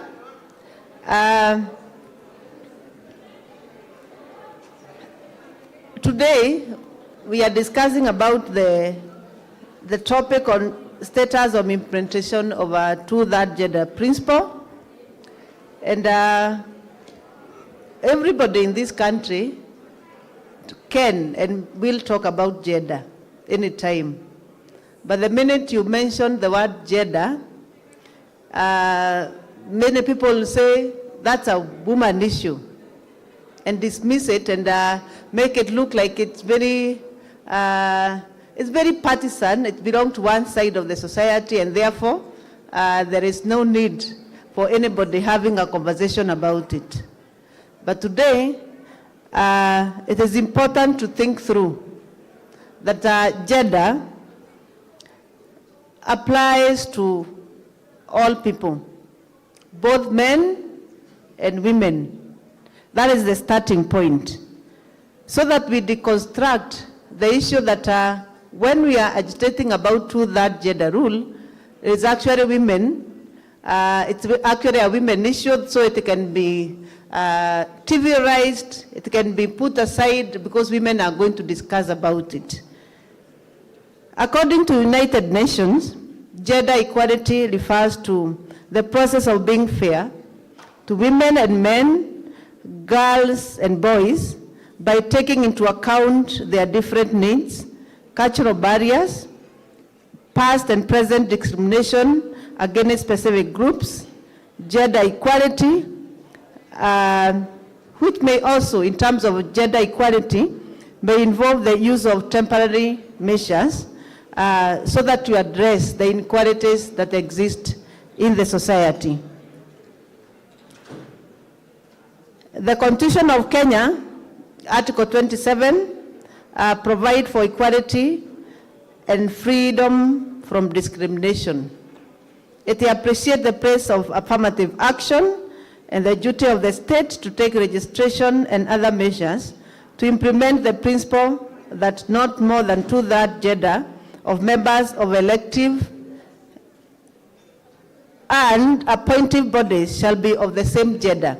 I want you to underline elective and also appointive, because sometimes when we are talking about two-thirds gender rule in Kenya, we over-concentrate also on the elective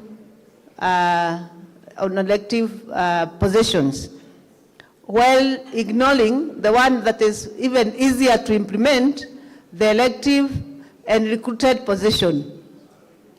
For example, I do not think many institutions take the audit of the public service, for example, in terms of gender inclusivity. Indeed, when I was preparing for this presentation, the last gender audit I saw went up to 2020.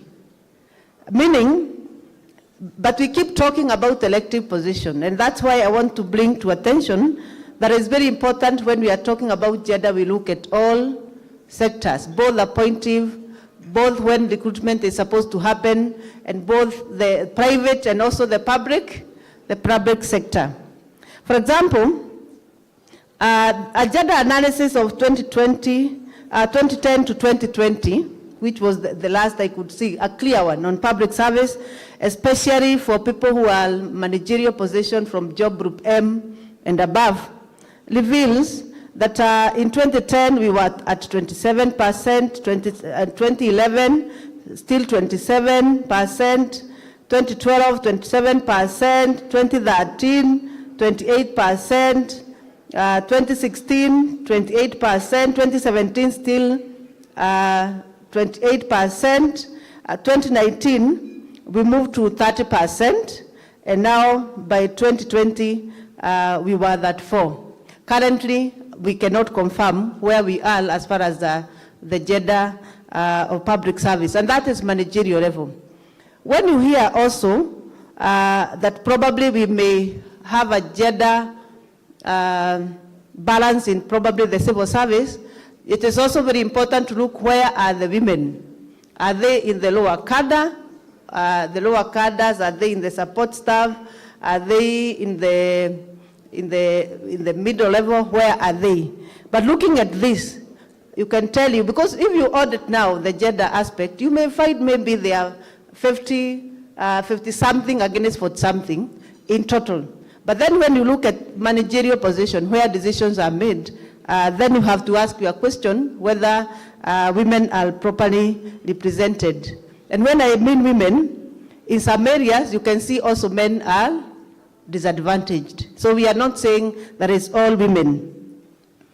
There are issues also that affect men, and probably we never come to raise them because we are also so skewed in the debate that sometimes we ignore the issues that affect men. For example, I was looking at the health data of the National Bureau of Statistics, and you could see clearly when you look at communicable diseases and what do you call the other diseases? Chronic diseases.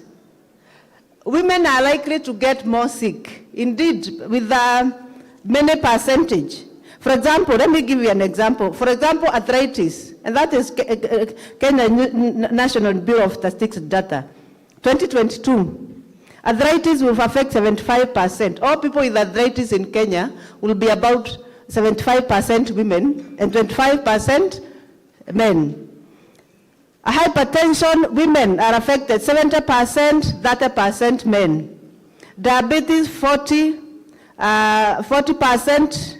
60% women, 40% men. Kidney, 40% women, 60% men. Mental disorder is likely to affect more men than women. 40% women, but 60% men. But when we are talking about those issues, we never re-emphasize sometimes when it comes to male. The obesity, 45% will be women and 25% men. More women are obese than men. But the bottom line of the fact is, in spite of the vulnerability of women to get disease, majority of the time women will go to hospital, get treated, and live longer. I looked at the same data, and it indicates that men are more likely to be widowed by 80% more than women. So that when you are talking about a man is likely to die early. Why is a man dying early? Yet the communicable diseases and also the chronic diseases are affecting women more than men. Could it, we need to ask ourselves then questions. Could it that we do not give our men and our boys proper care? The same data said a boy child is likely to die earlier at childhood, more than a girl. What is the effect of that? Is it genetical, or is it that care that we are not looking at it? When you walk together, two of you outside here, and there's a commotion and there's funny behavior, and somebody's out thief, the most likely person to be attacked is who? Is a man. Yeah, because we have a mindset that when we talk about gender, is about women only.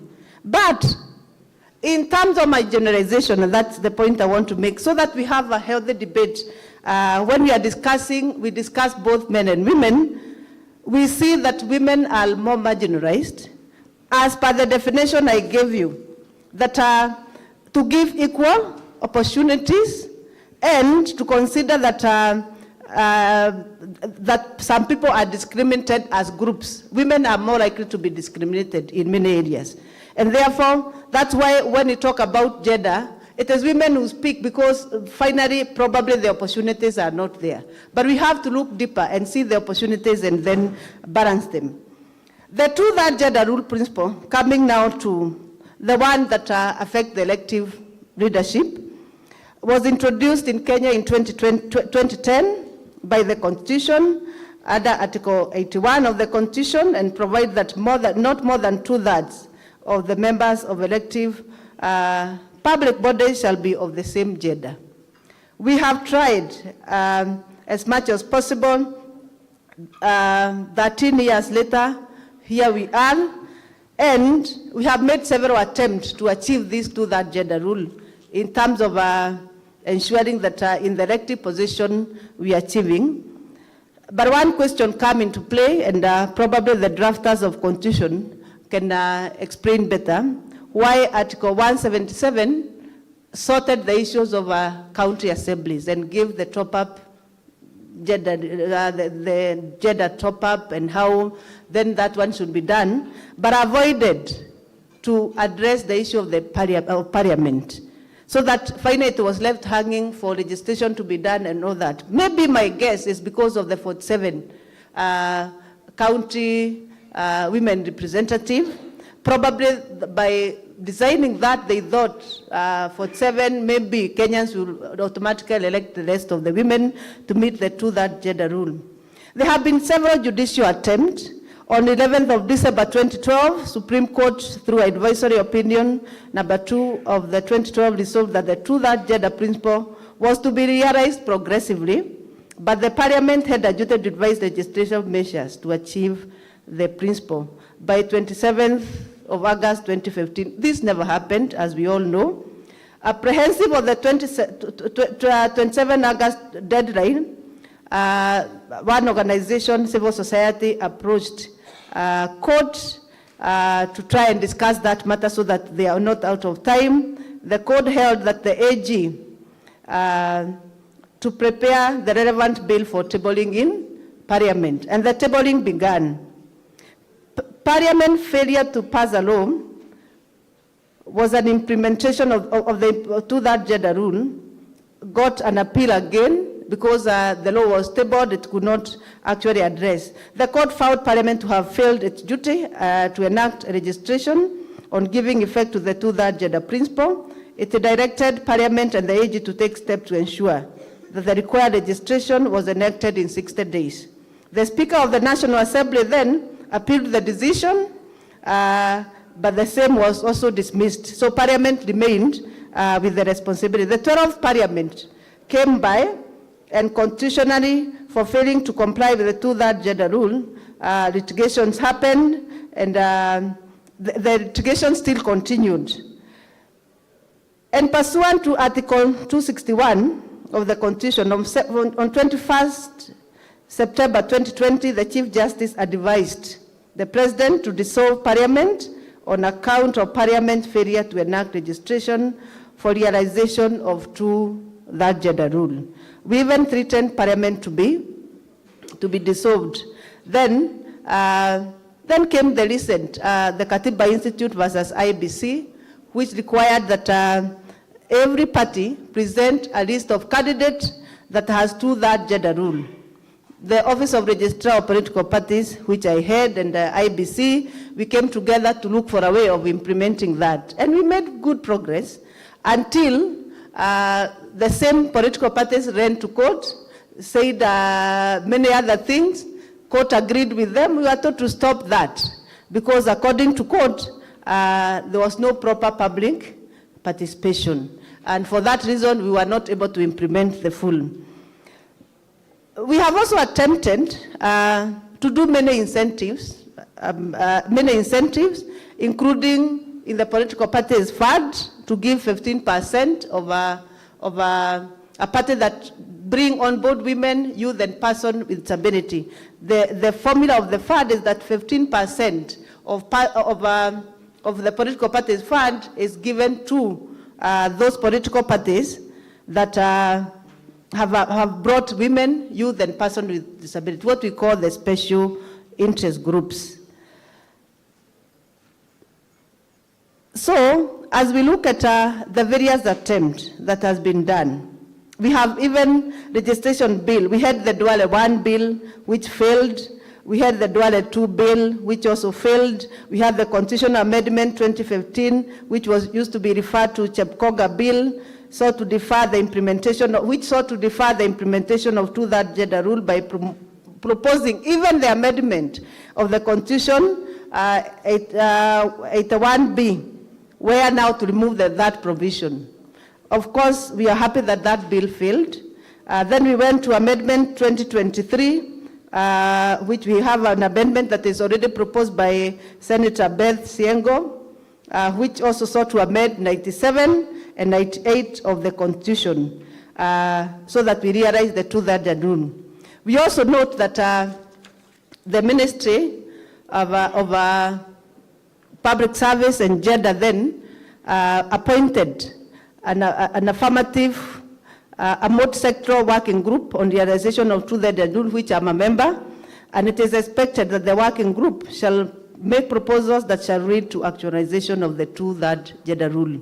So we hope that by this particular initiative, which is working very closely with the NADOC committee, which also has a mandate on making sure they propose measures, and we are working very closely together so we see how to manage the both initiative. We hope then that one will do.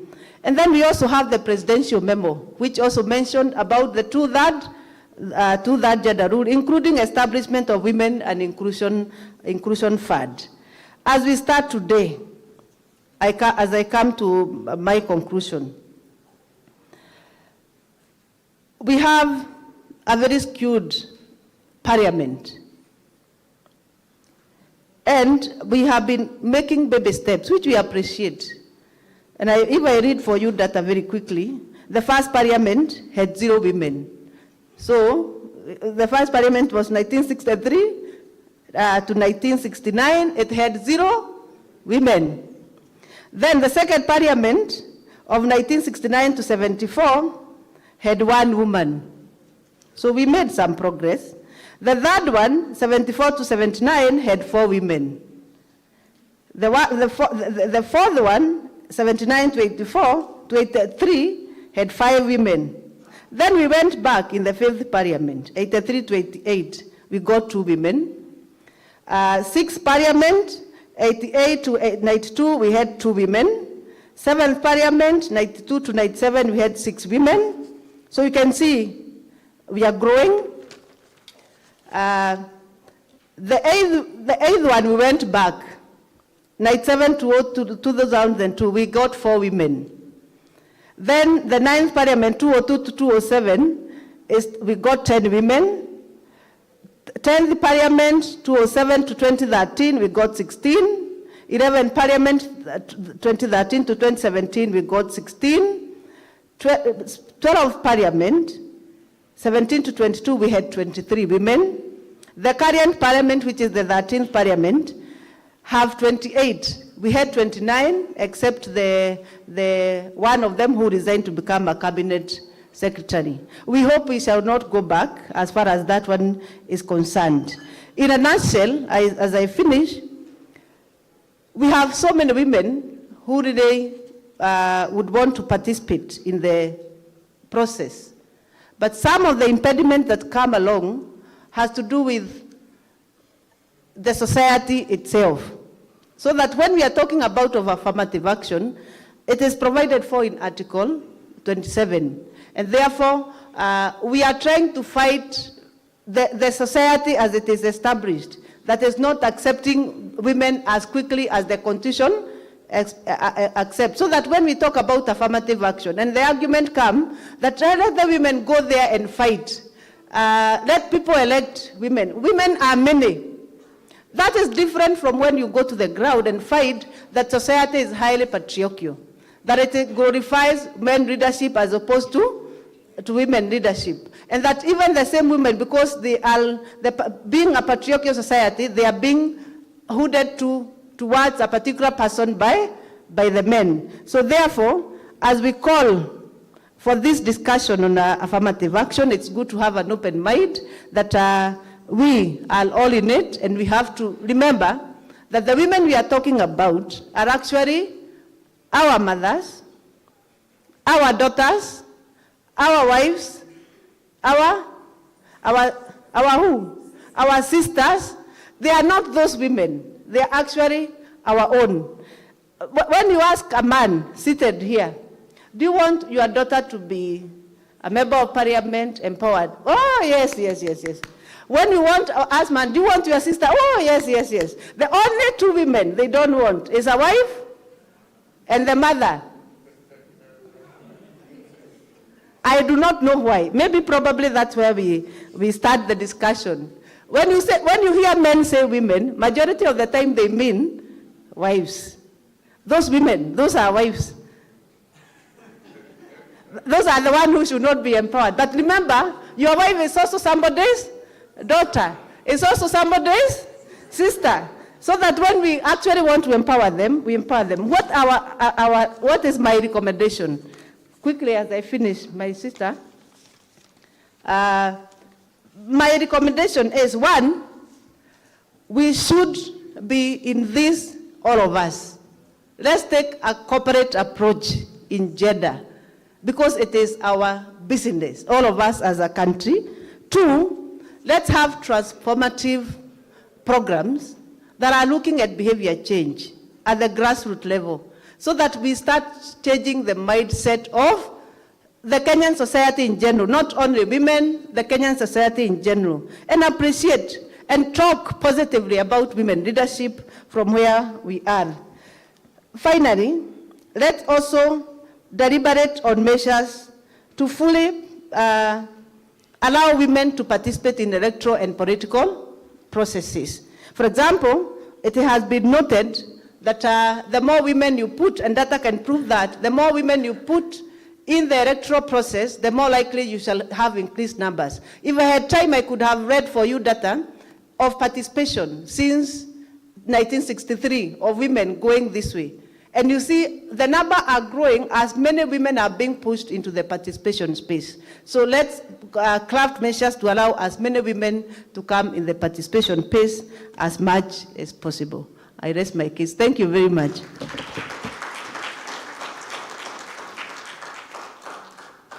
Thank you very much, Madam Andere, for your status of implementation of the two-third gender principle. We were supposed to be joined by Honorable Aisha Jumwa, the Cabinet Secretary for Gender, Culture, and Arts and Heritage, but she has sent a representative. I would like to warmly welcome Dr. Josephine Obonyo, the Secretary for Gender, the Ministry of Gender, Art, Culture, and Heritage. Karibu sana. Let's a round of applause for her, please.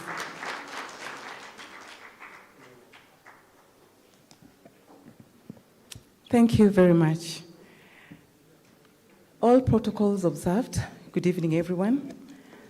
And first and foremost, I would like to sincerely pass the apologies from the Cabinet Secretary. She was not able to make it today, but I'm here to represent her, and she has also sent me with her speech.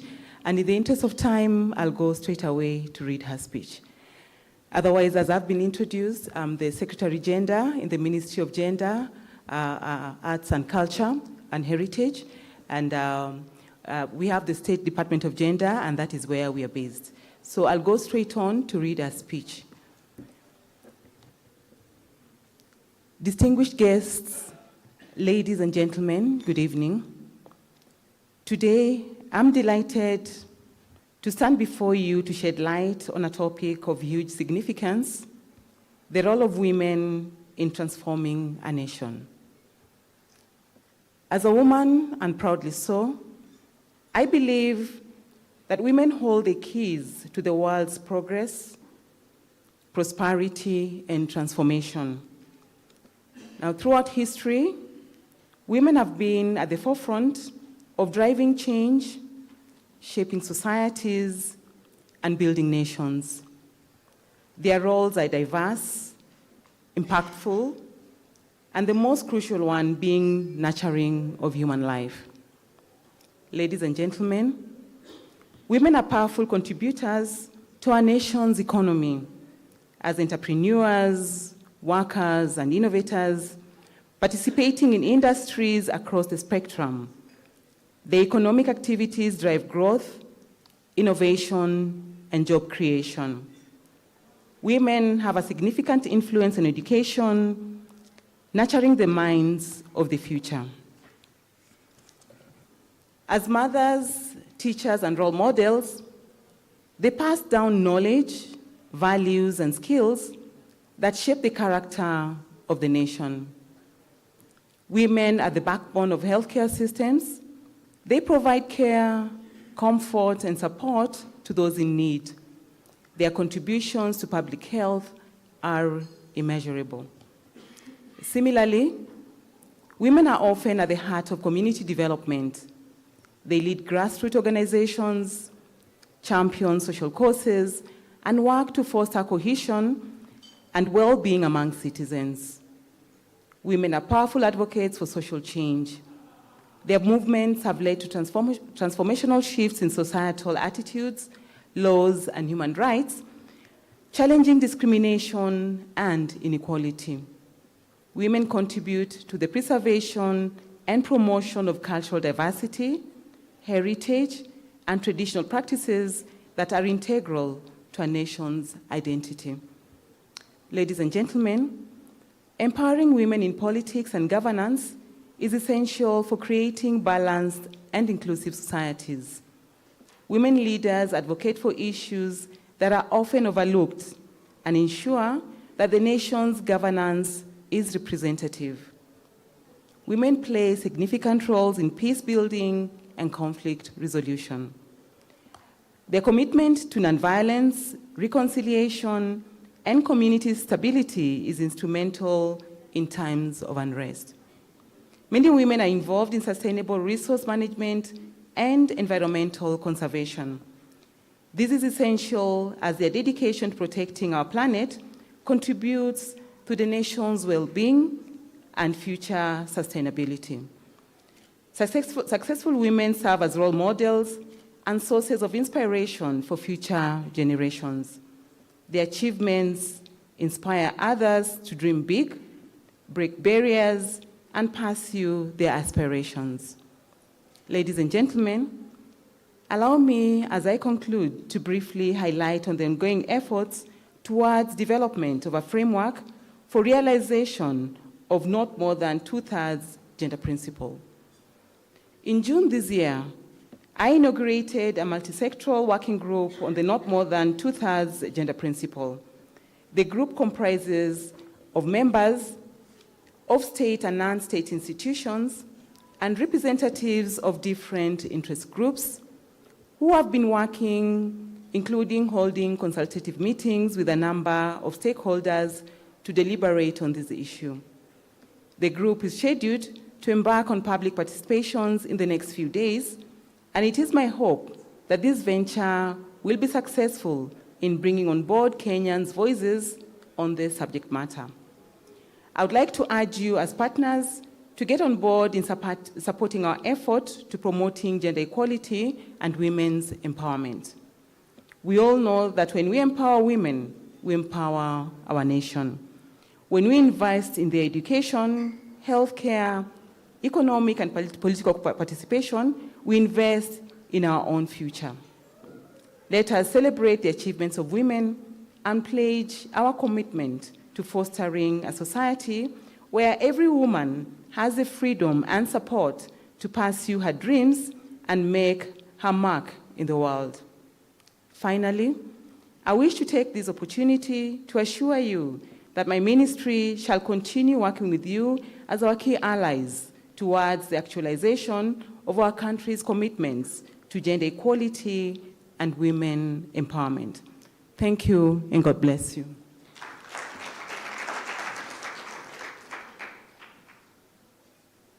Thank you very much, Dr. Obonyo.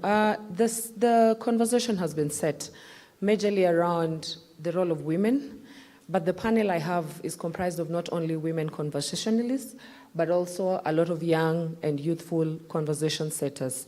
So I'd like to introduce my panel.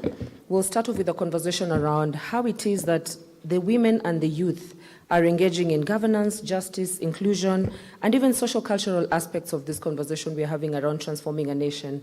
If you could please help me to welcome my panel. First on the list is Madam Mercy Wambua, the Commission Secretary at the Commission Administrative of Justice, the Office of the Ombudsman. Please welcome her with a round of applause, please. I will also be joined by Ms. Charlene Ruto, a youth champion. I don't know if she's still CEO of the Office of the First Daughter.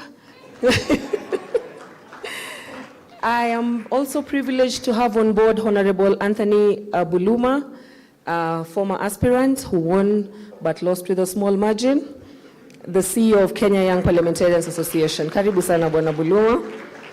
We also are privileged to have Madam Margaret Kiogora, the CEO of the National Youth Council. And last but not least, a lawyer and a youth champion, also an opinion piece writer, Mr. Kidi Mwaga. Karibu sana.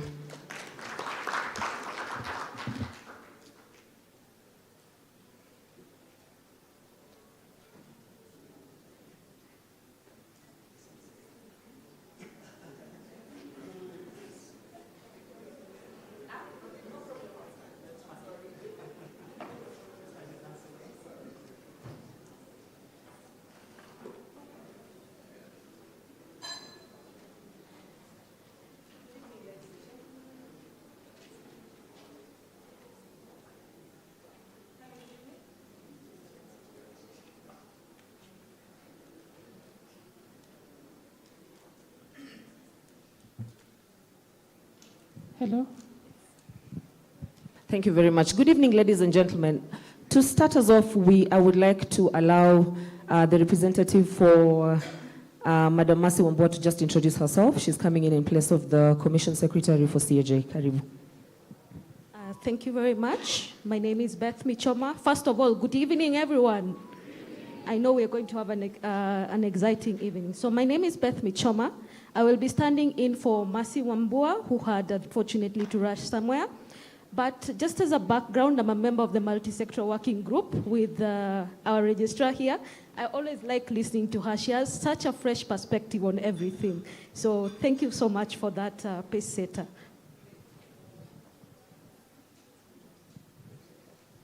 All right, so thank you for joining us. I'd like to actually start with you. I know in my audience we have a group of young people and a group of listeners who may not understand what exactly the Commission on Administrative of Justice does. Maybe you could give us a perspective of what you do and how you play out in the role of transforming a nation. Thank you so much. So we work with, in regards to administrative justice, we check institutions, ensuring that they do what they're supposed to do. And especially in regards to inclusion, we actually check the public service. Are we really including women, youth, persons with disabilities, and marginalized people, and special interest groups into what we do and into decision making and into the economy? So if somebody comes up with a complaint that basically you are not doing as an institution what you're supposed to do, then that is when we come in. We investigate and give a finding on perhaps if there was maladministration or not. All right, thank you so much for that background. Now, just to start us off on the conversation, I'd like to speak to you, Buluma Anthony of Kenya Young Parliamentarians Association. We've had a lot of debate on young people and their role in leadership. Maybe you could tell us, what is our political culture as young people? Would you say that we are positively influencing the conversation around leadership and governance, or have we been negatively oriented into this system already? Thank you, Maureen, and thank you, the Konrad family, my good friend, Dr. Annette, Nathaniel, for this well-organized event. My name is Anthony Buluma, and like you heard, I was a political candidate. And therefore, the issue of whether we are shaping political culture is something that is dear, because I have first-hand experience of what culture looks like within the Kenyan context. To start with, I contested last election. I'm still a young person, almost transitioning to 36. I had some little resources that I had collected that allowed me to go very remote area in Western Kenya, a place called Busia, to ask for votes. And while I was contesting, my expectations were, because of probably the small eloquence that I have, some little ideas here and there that I gather from such meetings, people would fall in love with what I was offering from the top of my head and not the bottoms of my pocket. But unfortunately, the voters received me very well, because at some point, I learned the culture of long queues. You know, what that means is long queues to reimburse transport, which I didn't have enough. So what I'm trying to put out is, I think, Maureen, as young people, first of all, we don't have a political culture. We're inheriting a political culture, because a lot of what we encounter has already been done by those who were there before us. They have set the ball rolling. We are just running after the ball. And it's unfortunate because every generation has had an opportunity to define their course and what the future of that generation should look like. One of the takeaways from my encounter in politics was that it is possible to actually cause change.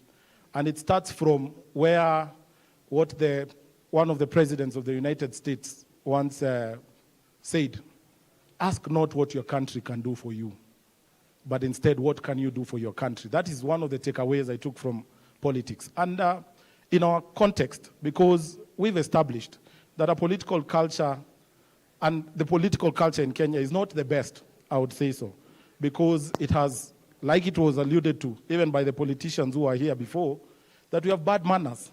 It's not a good thing. We were clapping about it, just almost affirming that it's okay, we understand it's a bad manners, you know. But that is exactly what we take to the ground. So that mama mboga, that mtu wa kawaida, when they see us applaud or clap for that, they think that's the right thing. So as young people, we must demystify this. And we must be able to have such conversations and ask ourselves, what is it that we are fighting for? Okay. Because many of us are asking to be on the table, but we have clearly not defined what you're coming to do on that table. Mm-hmm. I think we should start by defining a new political culture that is youth-driven, that is understood by us. Most of us are in the social media space. But it doesn't stop there. We can start the narrative there, but take it to the masses in our different spaces, so that in the next election, when I go to Nambale, now that I have learned it's bad manners to give money, I go there with more ideas, you know? Thank you. All right. Thank you so much. Yes, you can clap for him. Yes. I want Mr. Kidi Mwaga to come into this conversation a bit. We have had many conversations of people saying young people are already in office and we do not see a change. I mean, we already have seen members of parliament who are sitting in positions of influence. Would you say that it matters whether it's a young person or not sitting there?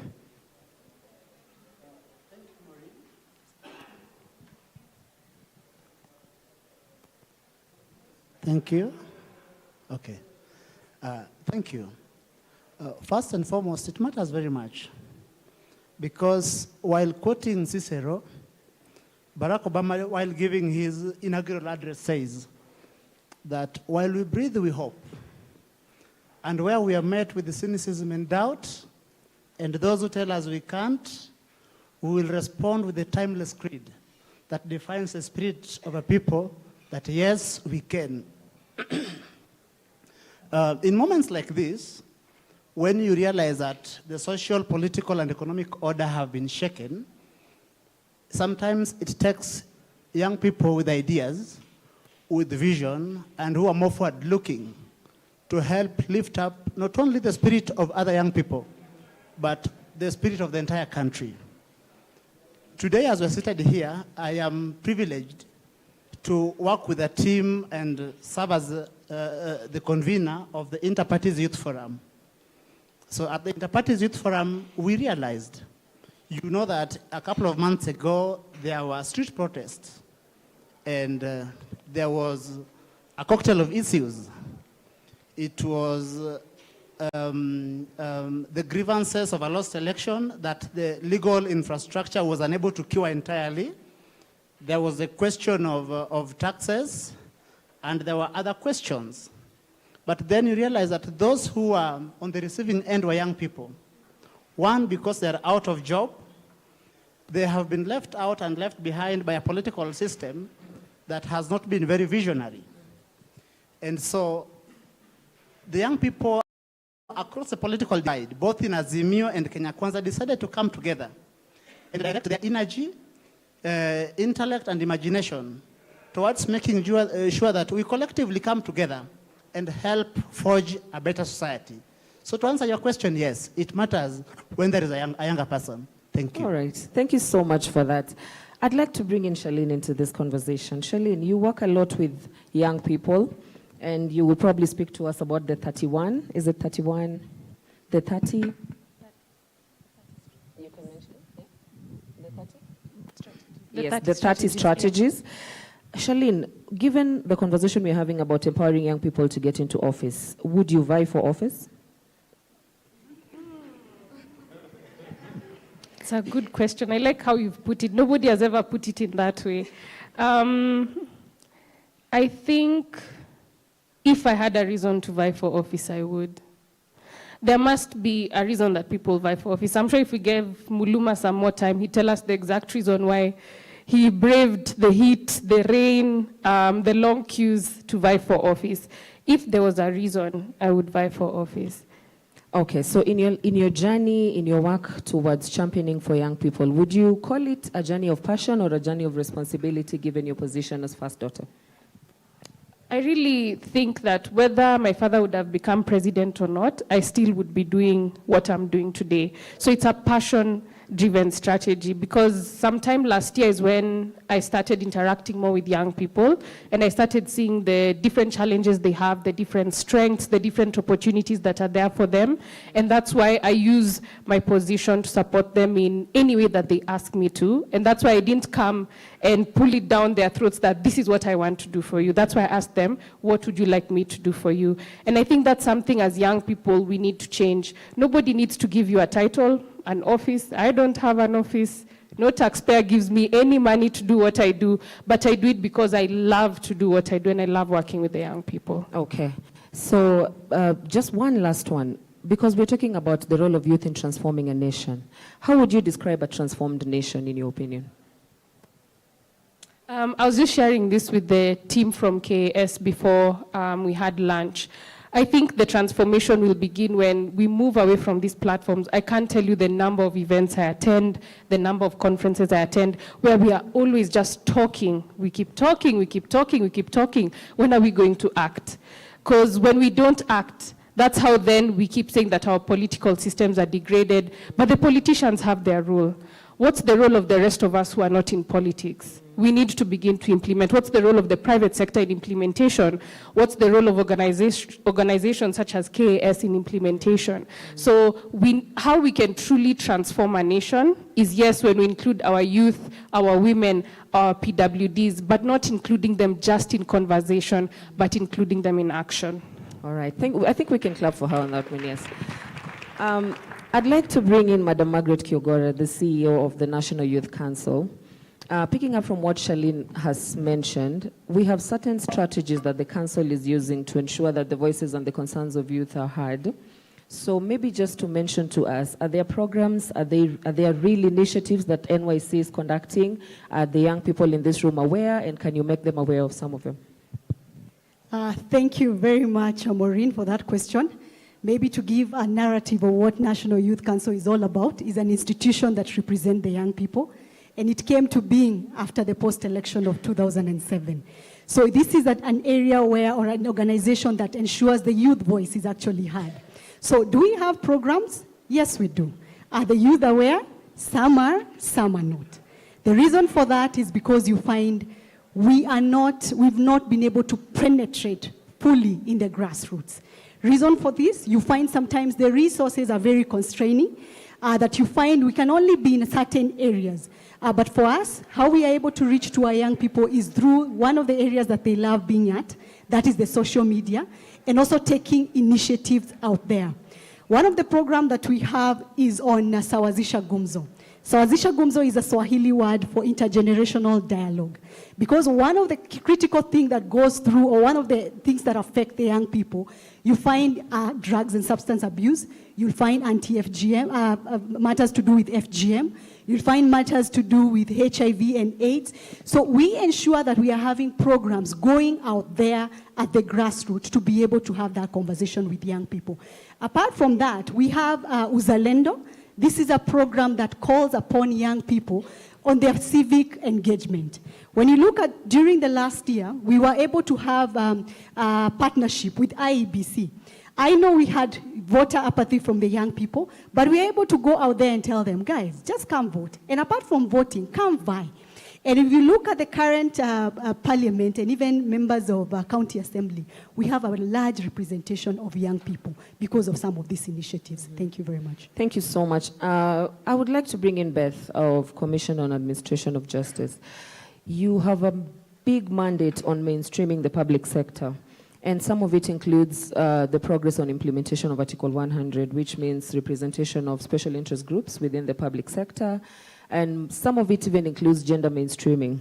I don't know if you can share with us how far you are with it, because we have seen a lot of articles in the papers about nepotism. We have seen the conversations around regional balance. And I don't know whether the Commission is actively looking into this.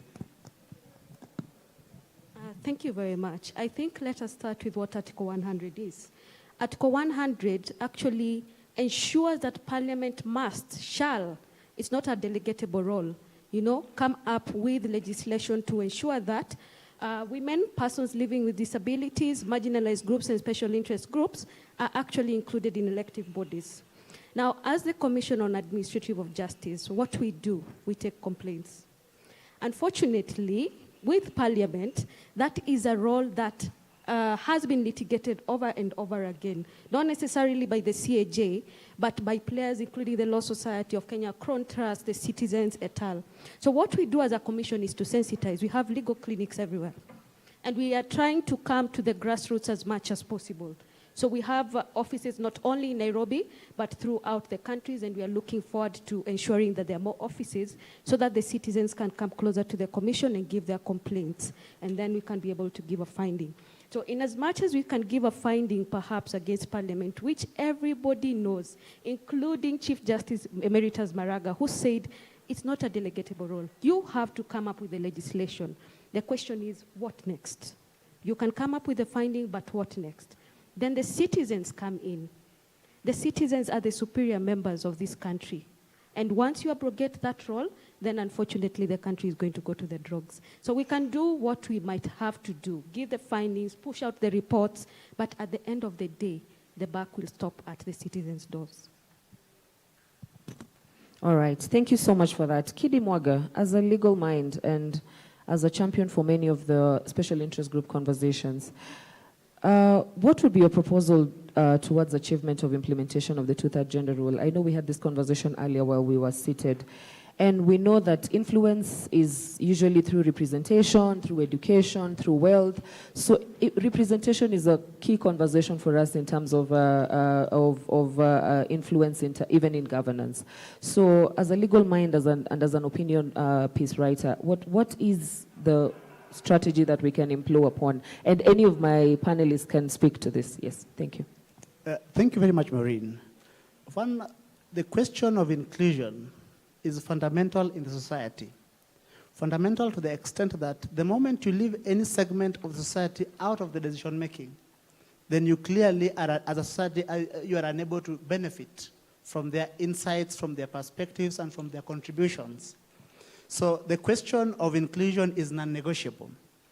The only tragedy is that we seem to have reduced the question of representation and inclusion in Kenya to only gender mainstreaming in isolation. So that we are talking about two-thirds gender rule to the exclusion of every other SIGs. For instance, of course, we have young people.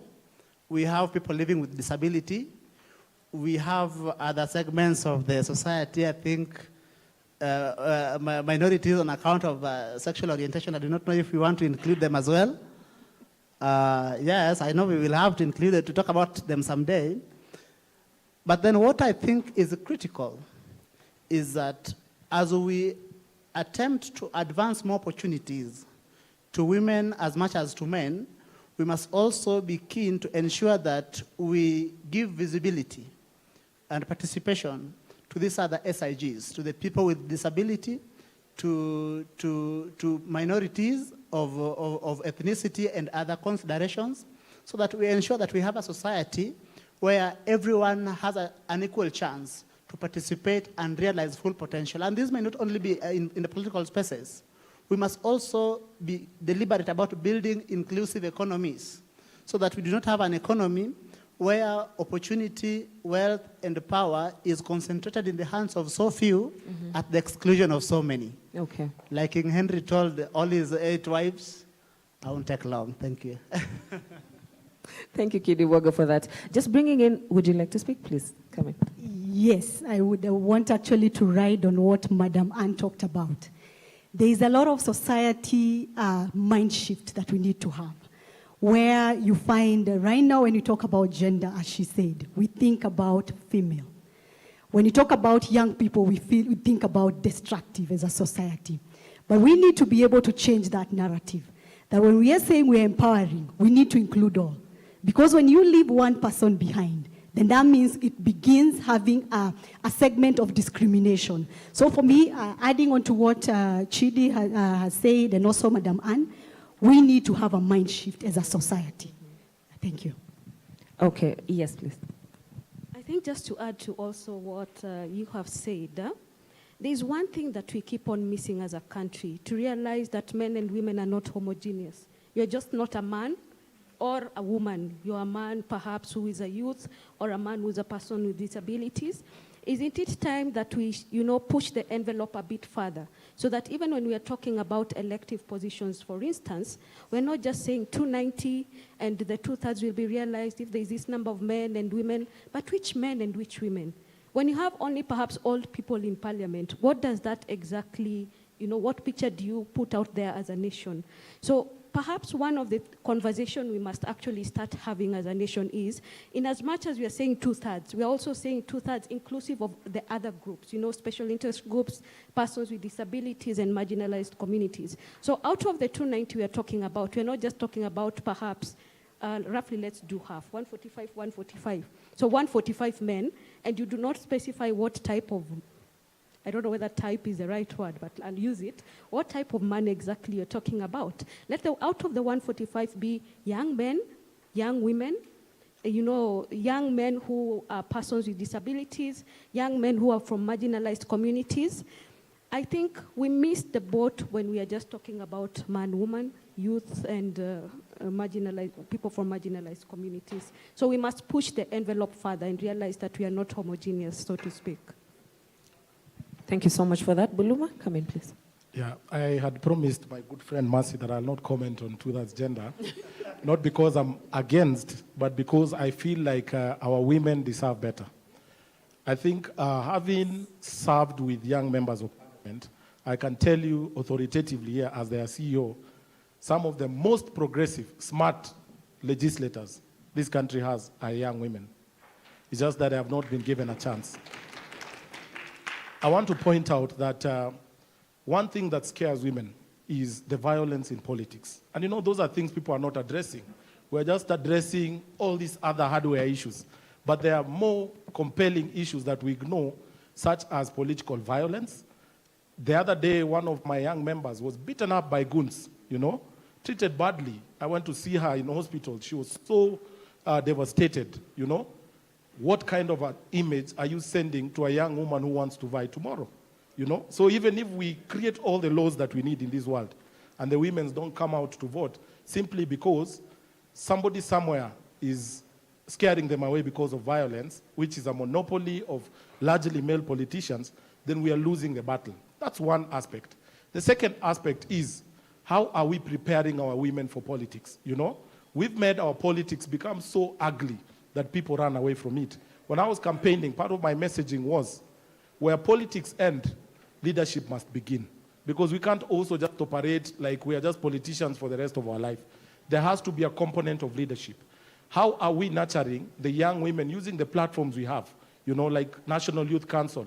Within the Young Parliamentarians Association, we are very intentional. We are trying to create peer-to-peer mentorship, where you get the women who are in parliament holding hands, the young women who aspire to be in leadership, particularly those who have already shown interest, like those serving in positions of leadership in university. That's where leadership begins. Because once that culture is inculcated, then it will be possible for you to see, because women are proving to us that they can. How is it that Homa Bay was able to elect a woman governor? How is it that Kirinyaga was able to elect a woman governor? You know, we are just looking at the lowest, MP, MCA. What about these ones who are running counties, you know? And I was seated amongst women politicians. And courtesy of Gladys Wanga's win, they were saying and gossiping or whispering, saying that now I can actually go to my people and pitch my case because they have seen the example of Homa Bay. So the women in spaces of leadership, whether political or otherwise, must equally begin to set a good example for Kenyans and other people to believe that it's time for women to be in leadership. So that as we deal with constitutional legal issues, we are also dealing with cultural and structural issues, so that we nurture a society that is not dependent on donation of seats, but thrives on competition, you know, like anybody else, and saying, I'm going to go for that seat. I would want to meet a woman opponent, and she squares me out in Ambale. Okay. You know, I don't have a problem with that. Or better yet, I would want to support my wife to vie. Okay. I have no problem with that, you know? Yes. And that's the kind of a Kenya we want. But, you know, when we speak about it, we are actually challenging the status quo in terms of our current state of affairs, because the culture tells us women are second fiddle, you know? So and it's anchored in so many situations. Mm-hmm. So we are growing up believing that even by the donation of seats, tomorrow if you want to vie, I'll tell you, just hold it. Okay. I will give you the woman rep seat. And that's enough for you, you know. Okay, so Mr. Buluma, just anchoring in the conversation around what we have seen recently with the Kawira Mwangaza win in the Senate, would you say it was a governance battle or it was a gender battle? Is it gender? Would someone in the audience like to answer that? Yes, please. Stand up, please. Just tell us. I can see two hands, so just one will get. Can I have a mic get to her, please?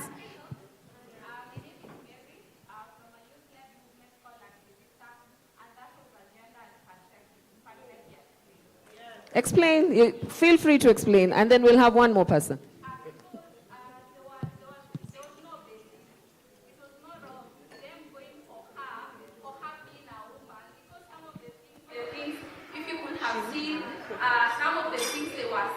Watamfanyia because she's a woman, not because of her leadership qualities, because she's yeni mwanamke. Okay. So at no point was it on a leadership basis. We hear you. But Okay.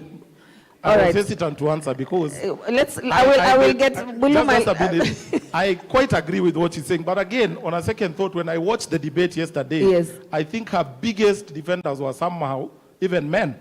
Okay. So that's where I got confused, because now, on one part, I have just one more person who would like to speak in the audience, and then we can close it with you, Buluma. Just one more person. Okay. Yes, as I said, I'm Jero from Embu. Meru's our brothers and sisters. I'm the ANC chairman. I'll say this. It is not gender. It is not gender at all. My governor is a lady, Sisile Mutitumbaride, who is married in Busia. And what we have seen with her, even if it is 5 times, we shall erect her. The issue is one, politics. Politics. Where women are involved, where men are involved. So yesterday at the Senate, she never got vote from women only. She got vote from also men. Because I'll not be given another chance to speak, I want to recommend this. I've seen the walk on the talk about Shireen Ruto. Madam, I engaged your office, you are not there during lunch hour, and what you have talked is exactly that. I was asked by NEPAT, Ngetich, Tell me, what do you want Madam to come to do for the youth in Embu? We don't just come and visit to give them empowerment to work. Thank you very much. God bless you. Thank you so much. Let's clap for him, please. Buluma, would you like to conclude that conversation? No, I think now on a very serious note, without emotions, I think it was a political issue to a large extent because, it emanated from the county assembly level, which is a house of politics to a large extent. And then the senators were able to handle it with a lot of maturity because I was in parliament, I interacted with some of the senators, and they gave me a clear picture of what was going on because they said the weight of the issues were in favor of Kawira Mwangaza, and against the MCAs. And that's why, if you look at the voting, she got, even if you monitored how they voted on each issue, it was purely based on objective thinking. And the ones who were actually trying to pull the gender card were actually shamed on national TV. So, and that's what I'm saying. It's very important what we project out there to the young girl, because Kawira Mwangaza is a role model to many young women in Meru, Embu, Tarakanidhi, and the likes, who aspire to climb the heights of leadership. And that's why, my definition of leadership, Maureen, is not what people define. I say leadership is the ability, the capacity to influence other people in a positive way. So when you consistently project a leader as a bad person, you're influencing people in a bad way. So they begin to manifest negative energy. You begin to see negative results in your country and in your spaces. And that is why, in my my preliminary remarks, I was careful to quote John F. Kennedy because he took it from the leaders to the people. What is it that you want to do for your country? In other words, the question is, what is it that you want to see in your country? And that's the relevance of this conference, transforming a nation. All right. Thank you so much for that, Buluma. I'd like to bring in Beth, who would now conclude for us because this is, I think, a passion of hers. I'm very passionate about women, and whether it was a governance issue or a gender issue yesterday, there's one thing that we should never forget. The kind of bile and vitriol that was directed at her and other women leaders. And is it time that we have the conversation, that misogyny should become a hate crime? Because at the end of the day, you as a leader who is busy, perhaps sexualizing or, edging on your supporters to assault a woman leader, it's actually very disturbing. Because you might not, because the public eye is on you, but the people who follow you might.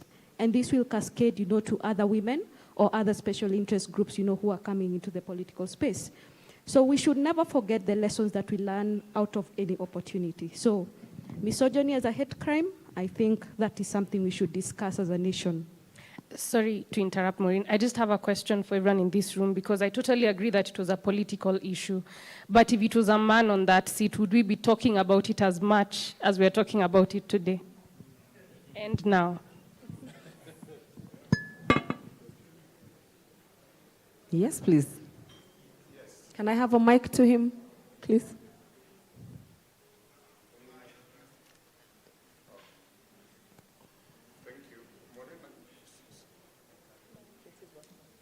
Thank you. I have quick ones for the panel on this topic. Why do young women more often, once elected, forget quickly that they are still youth, and they quickly run to the women corner, and they are easily part of the women caucus than youth? I'm not saying all of them does, but you may agree with me that most of them get elected as young as they are youth, but when they get into parliament, for example, they are more working with the women caucus than the youth. Okay, just before you proceed, would the conversation still be this much if it was a man? Oh, yes. If there was an impeachment, did we talk about Sonko? Didn't we talk about other impeachment the same way we did? I think it would. So you've answered the question. Yes. So I will allow for you to give your comments in the engagement during the question and answer session, and then we can proceed with the panel, please. Thank you so much. I'd like to switch the conversation a bit into the economics and the state of the nation in terms of the cost of living. Every one of us has seen how bad it is to survive as it is. As an average Kenyan, I don't know how you're surviving if you're a middle-income earner. Are we marshalling enough public participation and enough public support in the conversations that are going on in governance? For example, with the changes in policies, would you say that the young parliamentarians have had a voice in this conversation with regards to the cost of living? And even as we see several Gazette notices coming out, would you say there was public participation? Is there an outcry? Would you say that the parliamentarians that you caucus are speaking to it?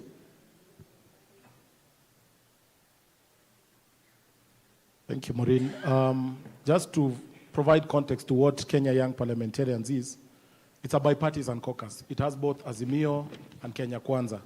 So occasionally in our closed-door meetings, these are very heated conversations, and where there's no consensus because of political issues, we normally try to shelve. But on this particular one, a good chunk of them have been outspoken. They have spoken to power and provided clarity, because the worst affected people by this cost of living are the young people, you know. Remember, many of them are unemployed. Remember, many of them are hopeless today because they are looking for anything to cling on. So it has been obvious. Many young parliamentarians, I saw the other day, was it yesterday, Didmas Baraza, who's a very prominent figure within Kenya Kwanza, speak out against it.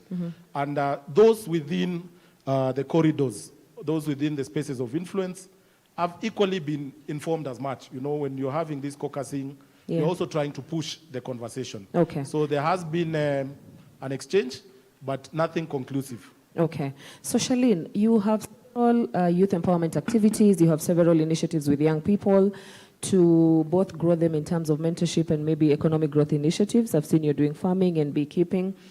Do you think the initiatives are working, especially if you look at it in terms of private initiative as opposed to the government initiatives? So we have several government initiatives that are being run to support youth in their line of work, but there's also private initiative. If you to compare the two, would you say you're more functional doing it in a private practice as opposed to what government is currently doing? I would say yes, because a lot of young people, they have no clue about what the government is doing. A lot of young people don't know about the Young Parliamentarians Association. They don't know about National Youth Council, but they know Charlene. So that's why it's very effective, because even because we've had meetings with Margaret, we'd have meetings with Muluma. So then what I try and do is amplify even the voice of what they are doing, because it sits right within the governmental structures. But the thing I find very surprising is even anything that I do, let me say low-key, when I go to different forums, I meet young people who tell me, I started this because I saw you starting it. So we have an advantage or a benefit of communication, because I constantly communicate with the young people through various social media platforms. And I'm a millennial. So when TikTok came out, I was like, this thing is too much, it's for Gen Z. But that's where the young people who listen to me are. So I had to join in, and sharing my content with them is what has proven that doing it privately is what they like to see, and it has really supported them. You'd find it's very difficult for Kenya young parliamentarians to be on TikTok. And then what would they be doing or showcasing the young people or the National Youth Council? Are you on TikTok, Buluma, as a council? Oh. Okay, go on, Shirley. But when we have combined and concerted efforts, which are conversations that we've been having, then we are able to together amplify what we are doing. And just to close, earlier in the day, we were talking about land fragmentation in a different session. And as we've been discussing, I've been thinking of how as youth we are very fragmented as well. I mean, there's so many small organizations about youth, and people saying, I'm CEO of this, I'm leader of this, I'm leader of that. And as young people, if we don't come together and unite and be as one, even when it comes to that time for election, that time for voting, politicians thrive on our fragmentation. But when we become united and come in as one front, even if we have our individual organizations, but we have that concerted effort as youth, then we are able to actually carry out the different practices that we need to. All right, thank you so much for that. Margaret Kiogora, CEO, National Youth Council. We have specific initiatives and programs that NYC undertakes in terms of empowering young people. We have several conversations around the implementation of AGPO as a policy strategy. I don't know whether you can share with us some of these initiatives that you are undertaking in empowering young people and even young women, I mean women and youth combined. Okay, thank you. Thank you very much, Maureen. I will start by actually adding on to what Charlene has said. One of the things our young people have is division, which is actually an unfortunate thing. We fight each other as opposed to coming together. So when we come on a table, sometimes that works against us. But when it comes to also organizing, as we throw stones, young people are very good at organizing themselves. Over here, there are so many youth organizations that are doing so much that maybe no one knows. There's a lot of effort that they are being able to put out there. And for us, it's just having that collaborative effort. How can they make us, how can they amplify what we're doing out there? How can we amplify what we are doing here?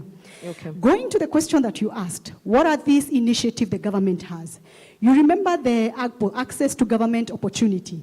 It came again due to also the Constitution, first of all, under Article 55 that talks about representation of the marginalized group. When you look at that act, it pushed that young people, people with disability and women are able to get a platform that they can be able to provide or to supply, especially when it comes to government supplies. We have seen a lot of effort going onto that. Right now, as a government agency and government institutions, we are required to report. Each and every agency and ministry, what have you given to the young people? What have you been able to allocate as supply to young people? But is there much that needs to be done? We've been at the 30% for quite a while. So I believe there is much more that can be done. Can we take it up to even 50%?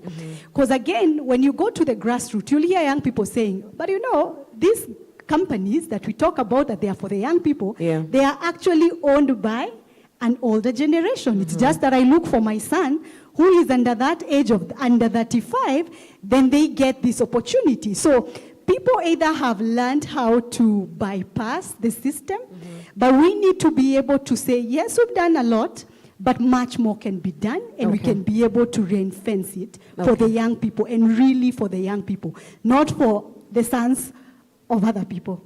Thank you very much. Thank you so much. I'd like to come to my audience in a few minutes, but before I conclude, we have had a lot of conversation on the National Dialogue Committee that brought together both government and opposition discussing matters affecting us as a country. Mr. Kidi Mwaga, would you say that the committee and the process in itself dealt with a few issues affecting youth and women, given that it was initiated by both divides? I mean, because the report might influence a lot of policy discussions going forward. I think that we will wait for the report to see, but to this extent, the national dialogue has been a serious letdown. Letdown because you realize that, like other elite settlement pacts that we've had before, the national dialogue focused on the what, on the who, instead of focusing on the what. Because you'd realize that there was a quick and easy consensus between the political divide on the positions that they should create. But you realize that even some of these positions, as Senior Otiende intimated earlier, are not in tandem with our governance system.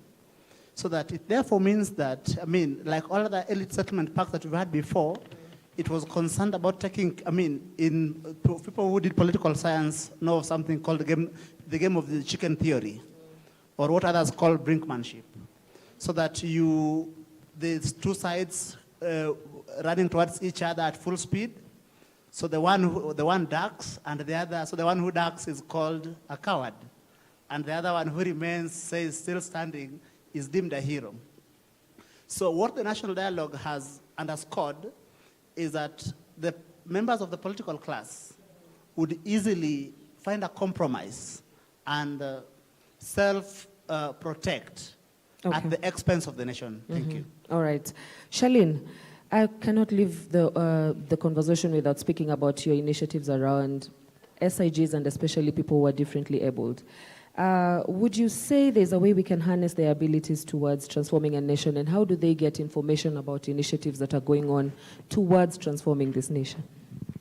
I think when we talk about our PWDs, and especially our young PWDs, there's been a bit of focus, at least on the PWD community, but the young PWDs, and I have to commend where Beth comes from. Their vice chair is actually a deaf person, so he's then able to push for the agenda of the deaf community within the Office of the Ombudsman.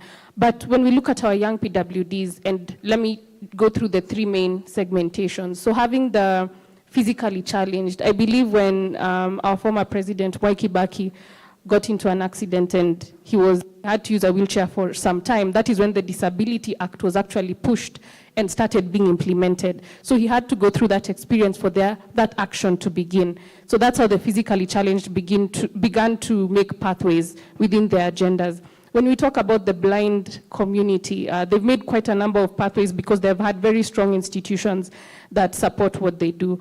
And so when I came to look at the whole spectrum and identified the deaf community, the only challenge they have is communication, because they look like me and you. And until the point you have to communicate with them is when the challenge shows itself. And just speaking from a statistic point, there are over 500,000 deaf people in Kenya. So looking at that, even for those who are planning to get into politics again, that is another angle that has not been actually viewed. These are actually people who have rights, they are voters, they are mothers, they are fathers.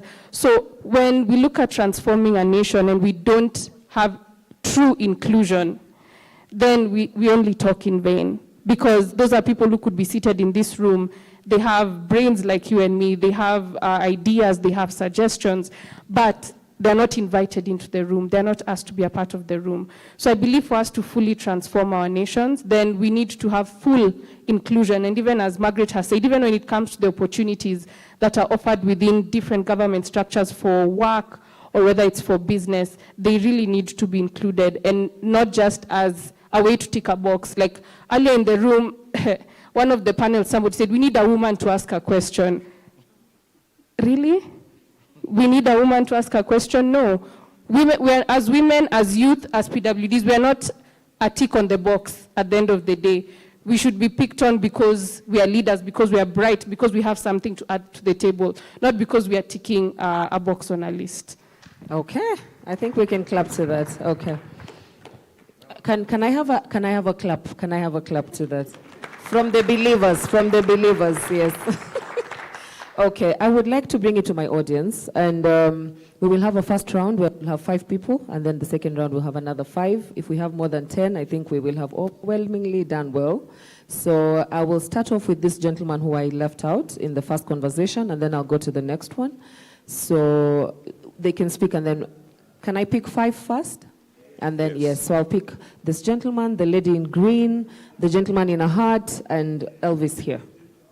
Yeah, and then you come in the second round. Yeah. So I don't want to spend much time. A quick one to Kiogora.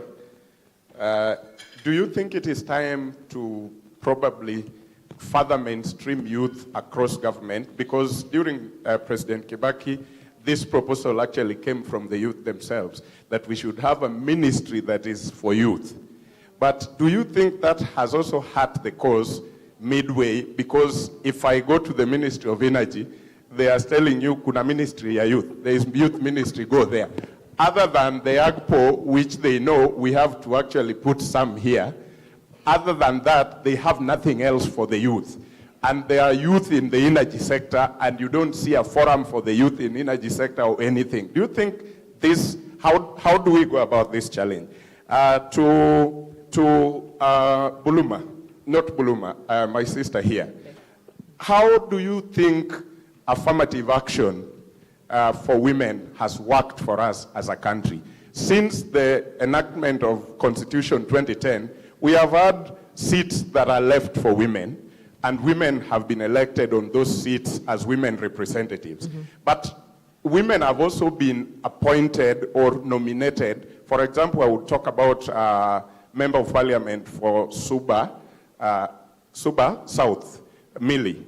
Millie was first nominated as an affirmative, and then later on was able to capture the seat. Mm-hmm. Do you think it is time we take stock? Unfortunately, Nderitu has left, because we needed to see, out of those nominations and affirmative seats, how have women progressed to now get it easy to go out and get elected? Because if we are doing it over and over and we can't see the progress in terms of numbers and figures, then we might not be helping much. Okay. To Buluma, what are some of the transformative legislative,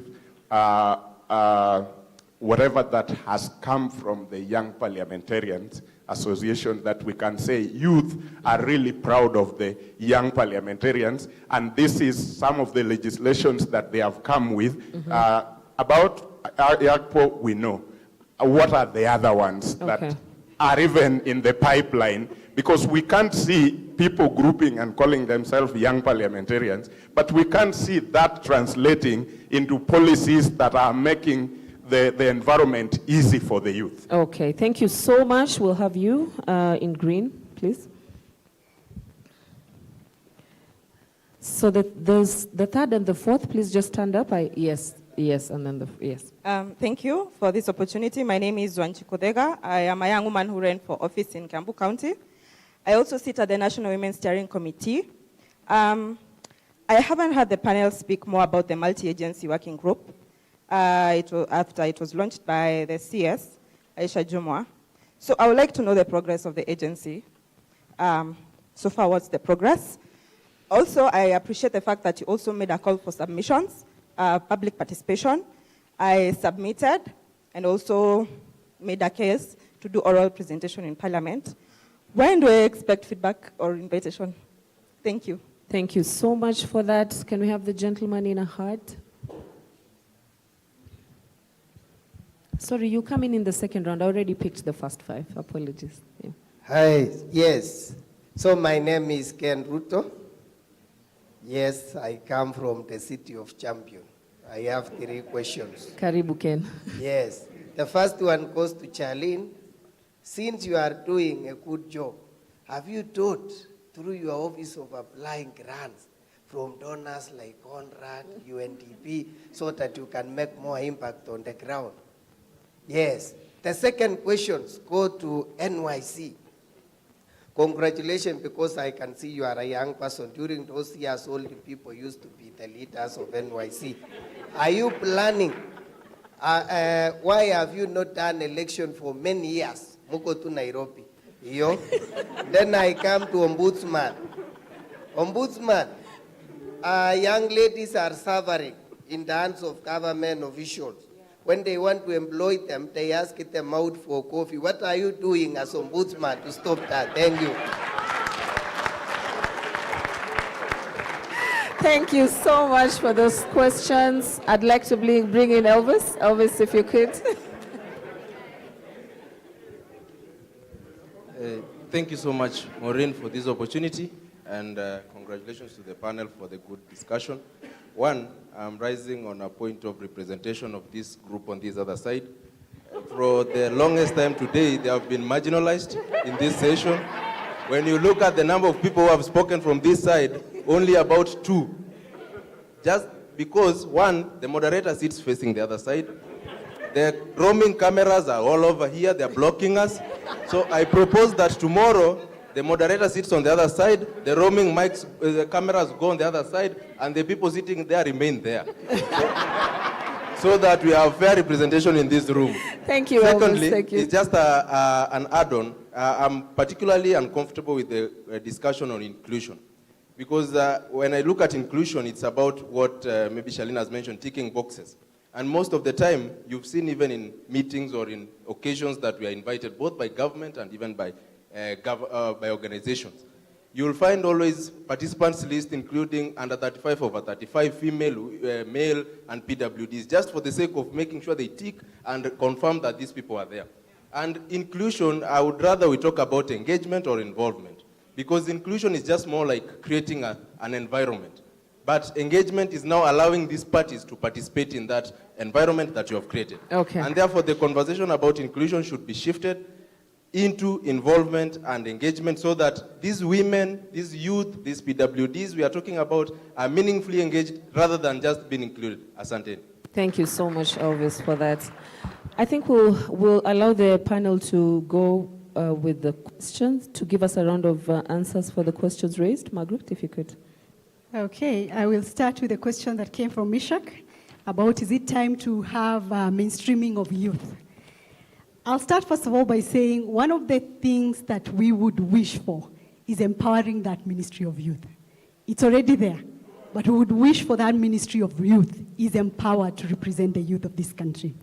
Reason for this, you find most of these cross-cutting issues. We've been able to have a cross-cutting on road safety because it affects all of us.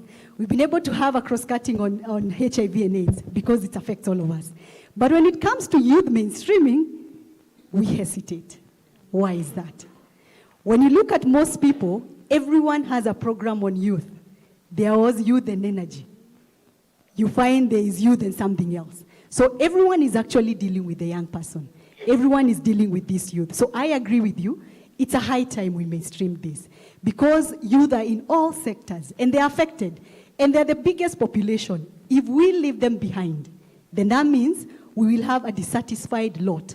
We keep saying they're the leaders of tomorrow. No, we are the leaders of today. And the minute we all realize that if we do not empower the young people now, we will be dealing with a generation that is not productive in future. So I know we have the biggest demography and we need to be able to be seen as an asset as opposed to a liability. I don't know if I should go to the next question. This one came to Ken Ruto from the Land of Champions. So Ken, you asked about elections. I knew it was coming. This is a question I knew by sitting here. It was going to come my way. Maybe to give a context, one of the things that we've been able to do is we are trying to amend our act. If you look at our act, the National Youth Council Act of 2009, it is not aligned to the current constitution. For us to be able to do that election that you are talking about, we did so many years ago, which even us, we do not want to continue not having a council. Because a council is representation of our young people. A council goes to the grassroots and ensures that young people are given that opportunity to participate in a democratic setting. So this is something that we are actually, it's in the pipeline. We are currently at the second reading at the parliament. I'm sure, in fact, as at the last month, it was submitted to a committee. So we are hoping that sooner rather than later, we will have an amended act. And from there, the young people can go for elections and we get the representations of the council. Thank you. Thank you so much, Margaret. Can I take mine? Yes, please. Okay. Maybe whoever has the microphone, I'd like the question my city man has asked about donors and partners to be answered by the CEO of my foundation. He's called Nathan, he's just here, because he's the one who deals with our donors and partners. I have a foundation called SMAX Foundation. It's a long acronym, but we deal with agriculture and climate action. So I'll ask him to answer that one for me, then I'll pick the rest. Okay. Hello.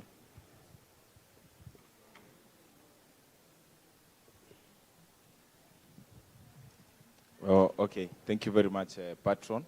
So, yeah, to the man from the City of Champions.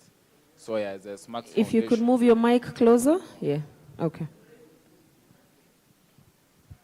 It's working. Oh, you can hear me now? Okay, okay. So, thank you very much, Patron, for this opportunity.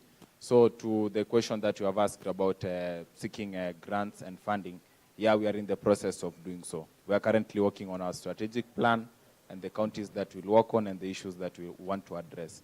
The main aim of the foundation is to try and champion youth to get into farming. So yeah, we are in the current process of working with donors and any other partners that want to partner with us so that we can be able to champion the youth and enable them. Thank you. Thank you so much for that response. Yes, Thank you, Nathan. Let me add on that before I pick the rest of my questions. We're just discussing with Nathan at lunchtime, and I think this is the advice I would have for any young person seated in this room who has an idea, a foundation, an NGO, a committee, whatever organization you have and you're looking for funding. We've said it's not fundraising, it's friends raising. I've just come from a couple of events in Mombasa at Swahili Port. There's an event there called the Global Opportunity Youth Network. And the team at Swahili Port they have funding for their projects, but this is funding developed on friendships that have been nurtured for over 5 years. So even as we go to look for donors and partners, people are not going, imagine it's me, I'm the president's daughter. They're not giving me their money. They're not.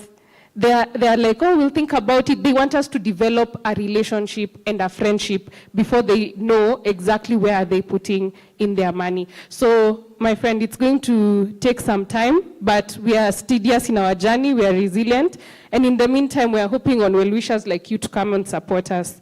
So, I wanted to comment on what Elvis said about inclusion, and for the very first time, it was on Tuesday, I attended a forum where it was not influential youth who were on a panel.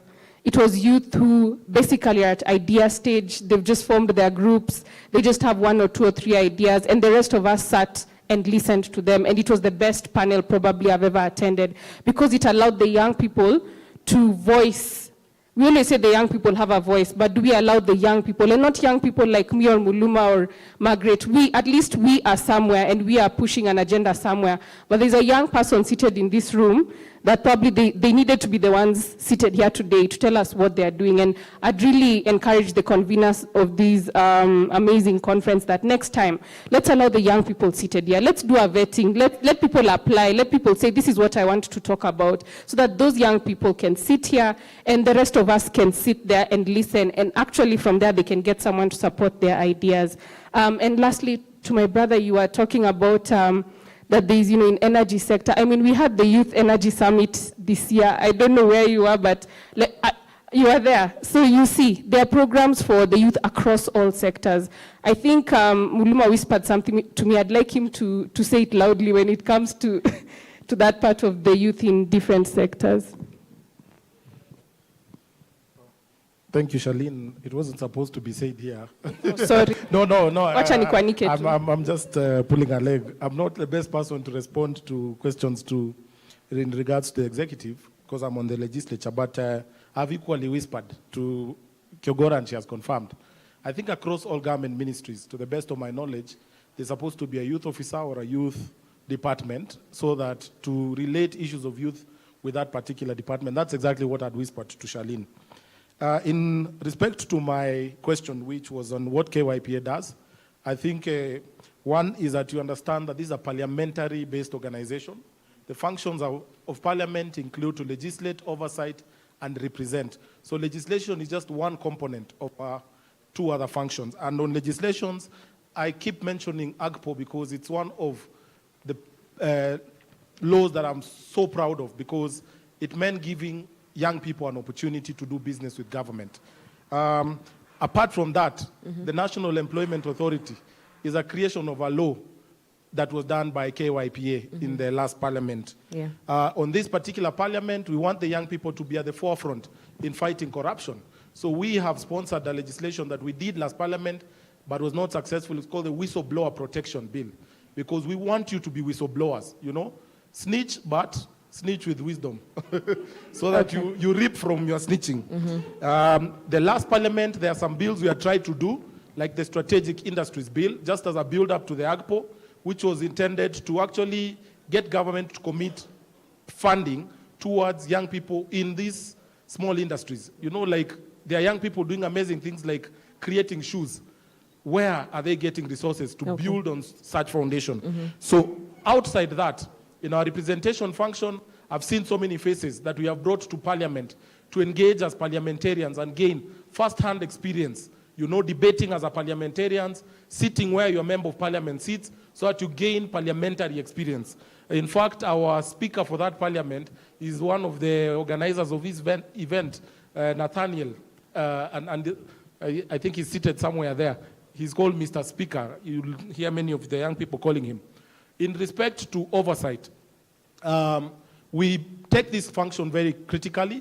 There are many young people through our program we call the reference group, the KYPA reference group, where this forms like a think tank for the young members of parliament. So occasionally they bring to our attention matters affecting them and only require oversight. So once we have this, we have members who are champions. They table it in parliament, demand for questions, demand for answers, so as to get issues of young people addressed. And beyond that, on our legislative work, we also support any legislations that are pro-youth, like the NYC Act. You can be sure I'll be reaching out to Margaret to pick up what are the hanging issues, where do you want us to come in? And we will use our numbers to make sure we rally behind such a progressive bill. Okay. Thank you so much, Buluma Beth.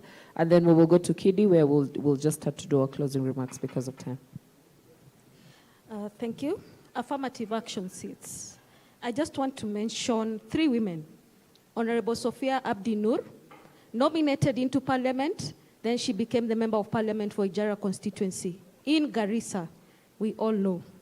Millie Odhiambo. Who does not know Millie Odhiambo right now? Yes. Naisula Lesuda, Samburu. And you know Cecily Mbarire, who is now a governor. Both actually all nominated into parliament, and then they transitioned to higher offices. But unfortunately, we do not have the data, concrete data for the county assemblies. And that is something that we need to embark on. It will be able to inform us whether these affirmative action seats are actually working, or what more do we need to do? Do we need more policy directions? Do we need more economic directions in regard, to ensuring not only women, but also other marginalized groups transition into, a member of parliament or as a senator or as, a member of county assembly. So it's working slowly. But unfortunately, the data is missing, and that is what we need to have with us. My second question on the MSWG. You sent your paper basically on how the 2/3 gender principle should be implemented.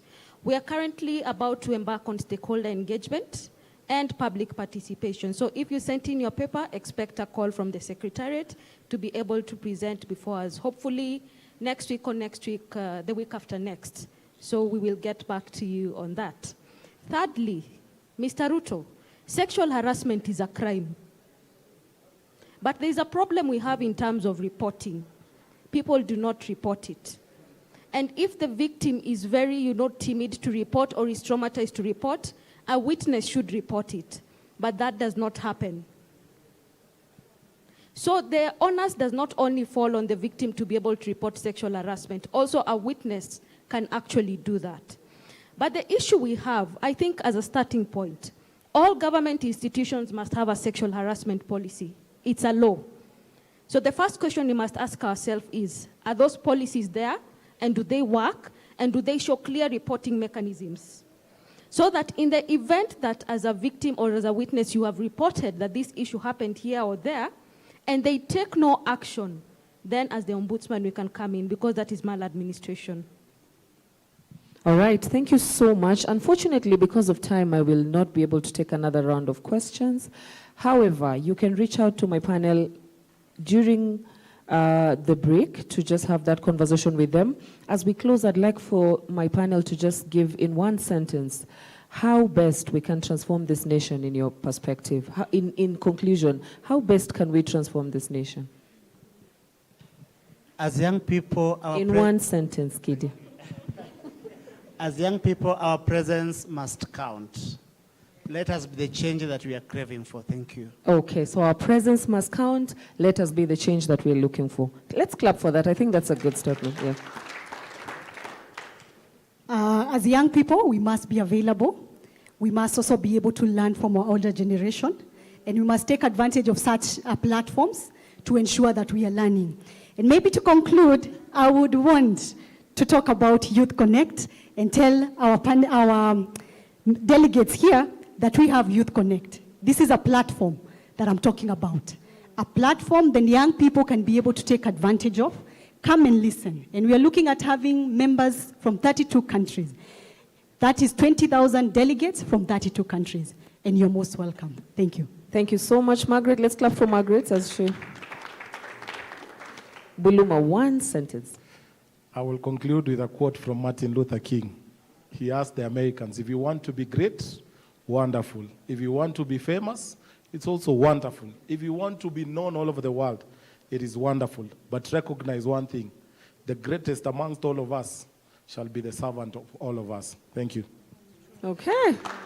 All right. That's a good one. Charlene, please. In closing, if you're in this room, you're at an advantage. Why don't you hold the hand of a younger person from your village or another village and allow them to come into the same room that you are? Thank you for that.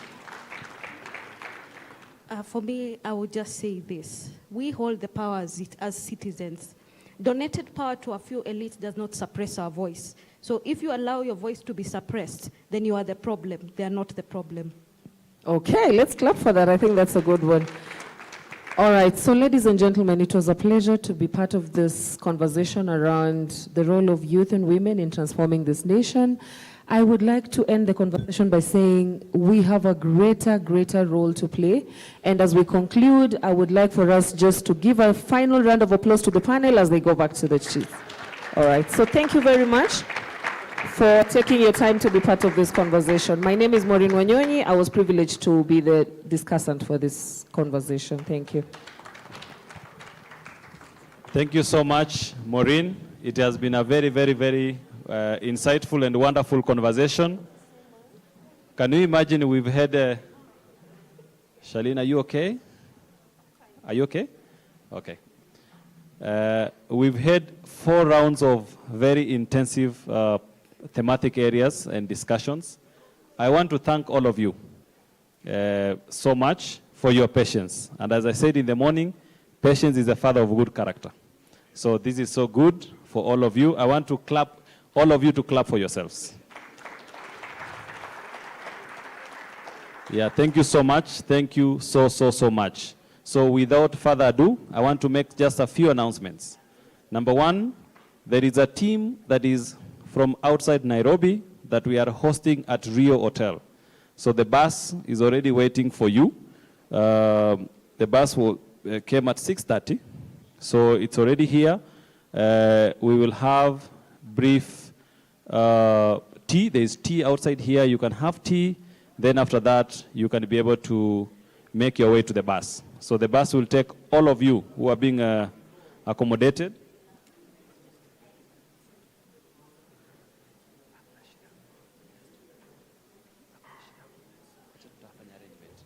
So the bus will be waiting for all of you who are being we are accommodating in another hotel, Rio Hotel. Secondly, tomorrow we have only 2 thematic areas. So we are going to have a half a day, but we are going to have very good discussions. So we have the discussion around education, social security, and labor. The Speaker of the National Assembly will be here with us tomorrow morning, together with other high-ranked government politicians. They will be coming. But in the afternoon, we are going to have another discussion on geopolitics. Kenya, her neighbors, the world, security and geopolitics. A very interesting discussion. And we are going to have the government spokesperson with us. We are going to have members of parliament. We are going to have experts in that area. So it's going to be a very good discussion tomorrow. Those are the only 2 topics we are going to discuss tomorrow. But most importantly, we are going to have the leaders of the opposition. Kalonzo Musyoka and Raila Amolo Odinga will be here for lunch tomorrow.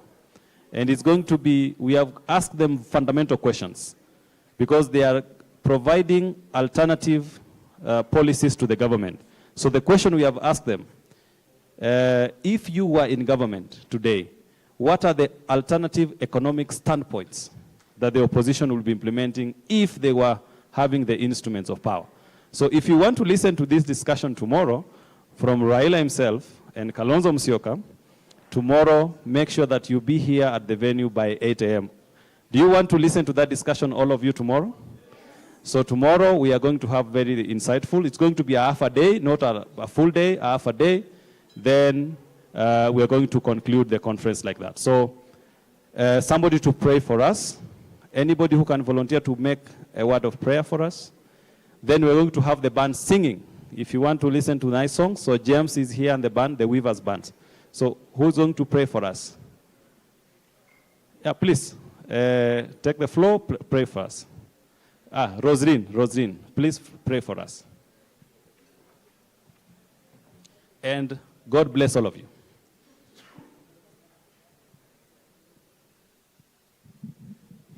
Let us all rise.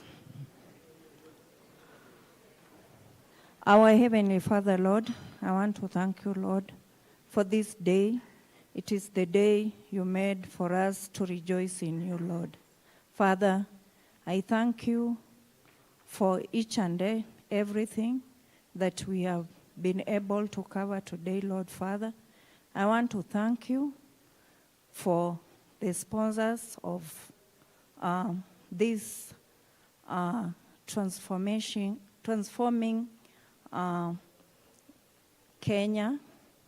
Father, we pray and we believe, Lord Father, that all that we have discussed, Lord Father, and all that each and everyone has contributed, we are going to put in practice, Lord Father. And before you, Lord, we are going to see Kenya being transformed as a country, Lord Father. Thank you, Father, for our guests from other countries, Lord Father. We pray for them, Lord Father, that you will continue taking care of them. You will continue guiding them, Lord Father. Father, I want to pray for each and every one of us who is present here, Lord Father. We pray and we believe, Lord Father, that God, as we part ways, Lord Father, you are going to be with us. We are going to have safe journey to our destinations, Lord Father.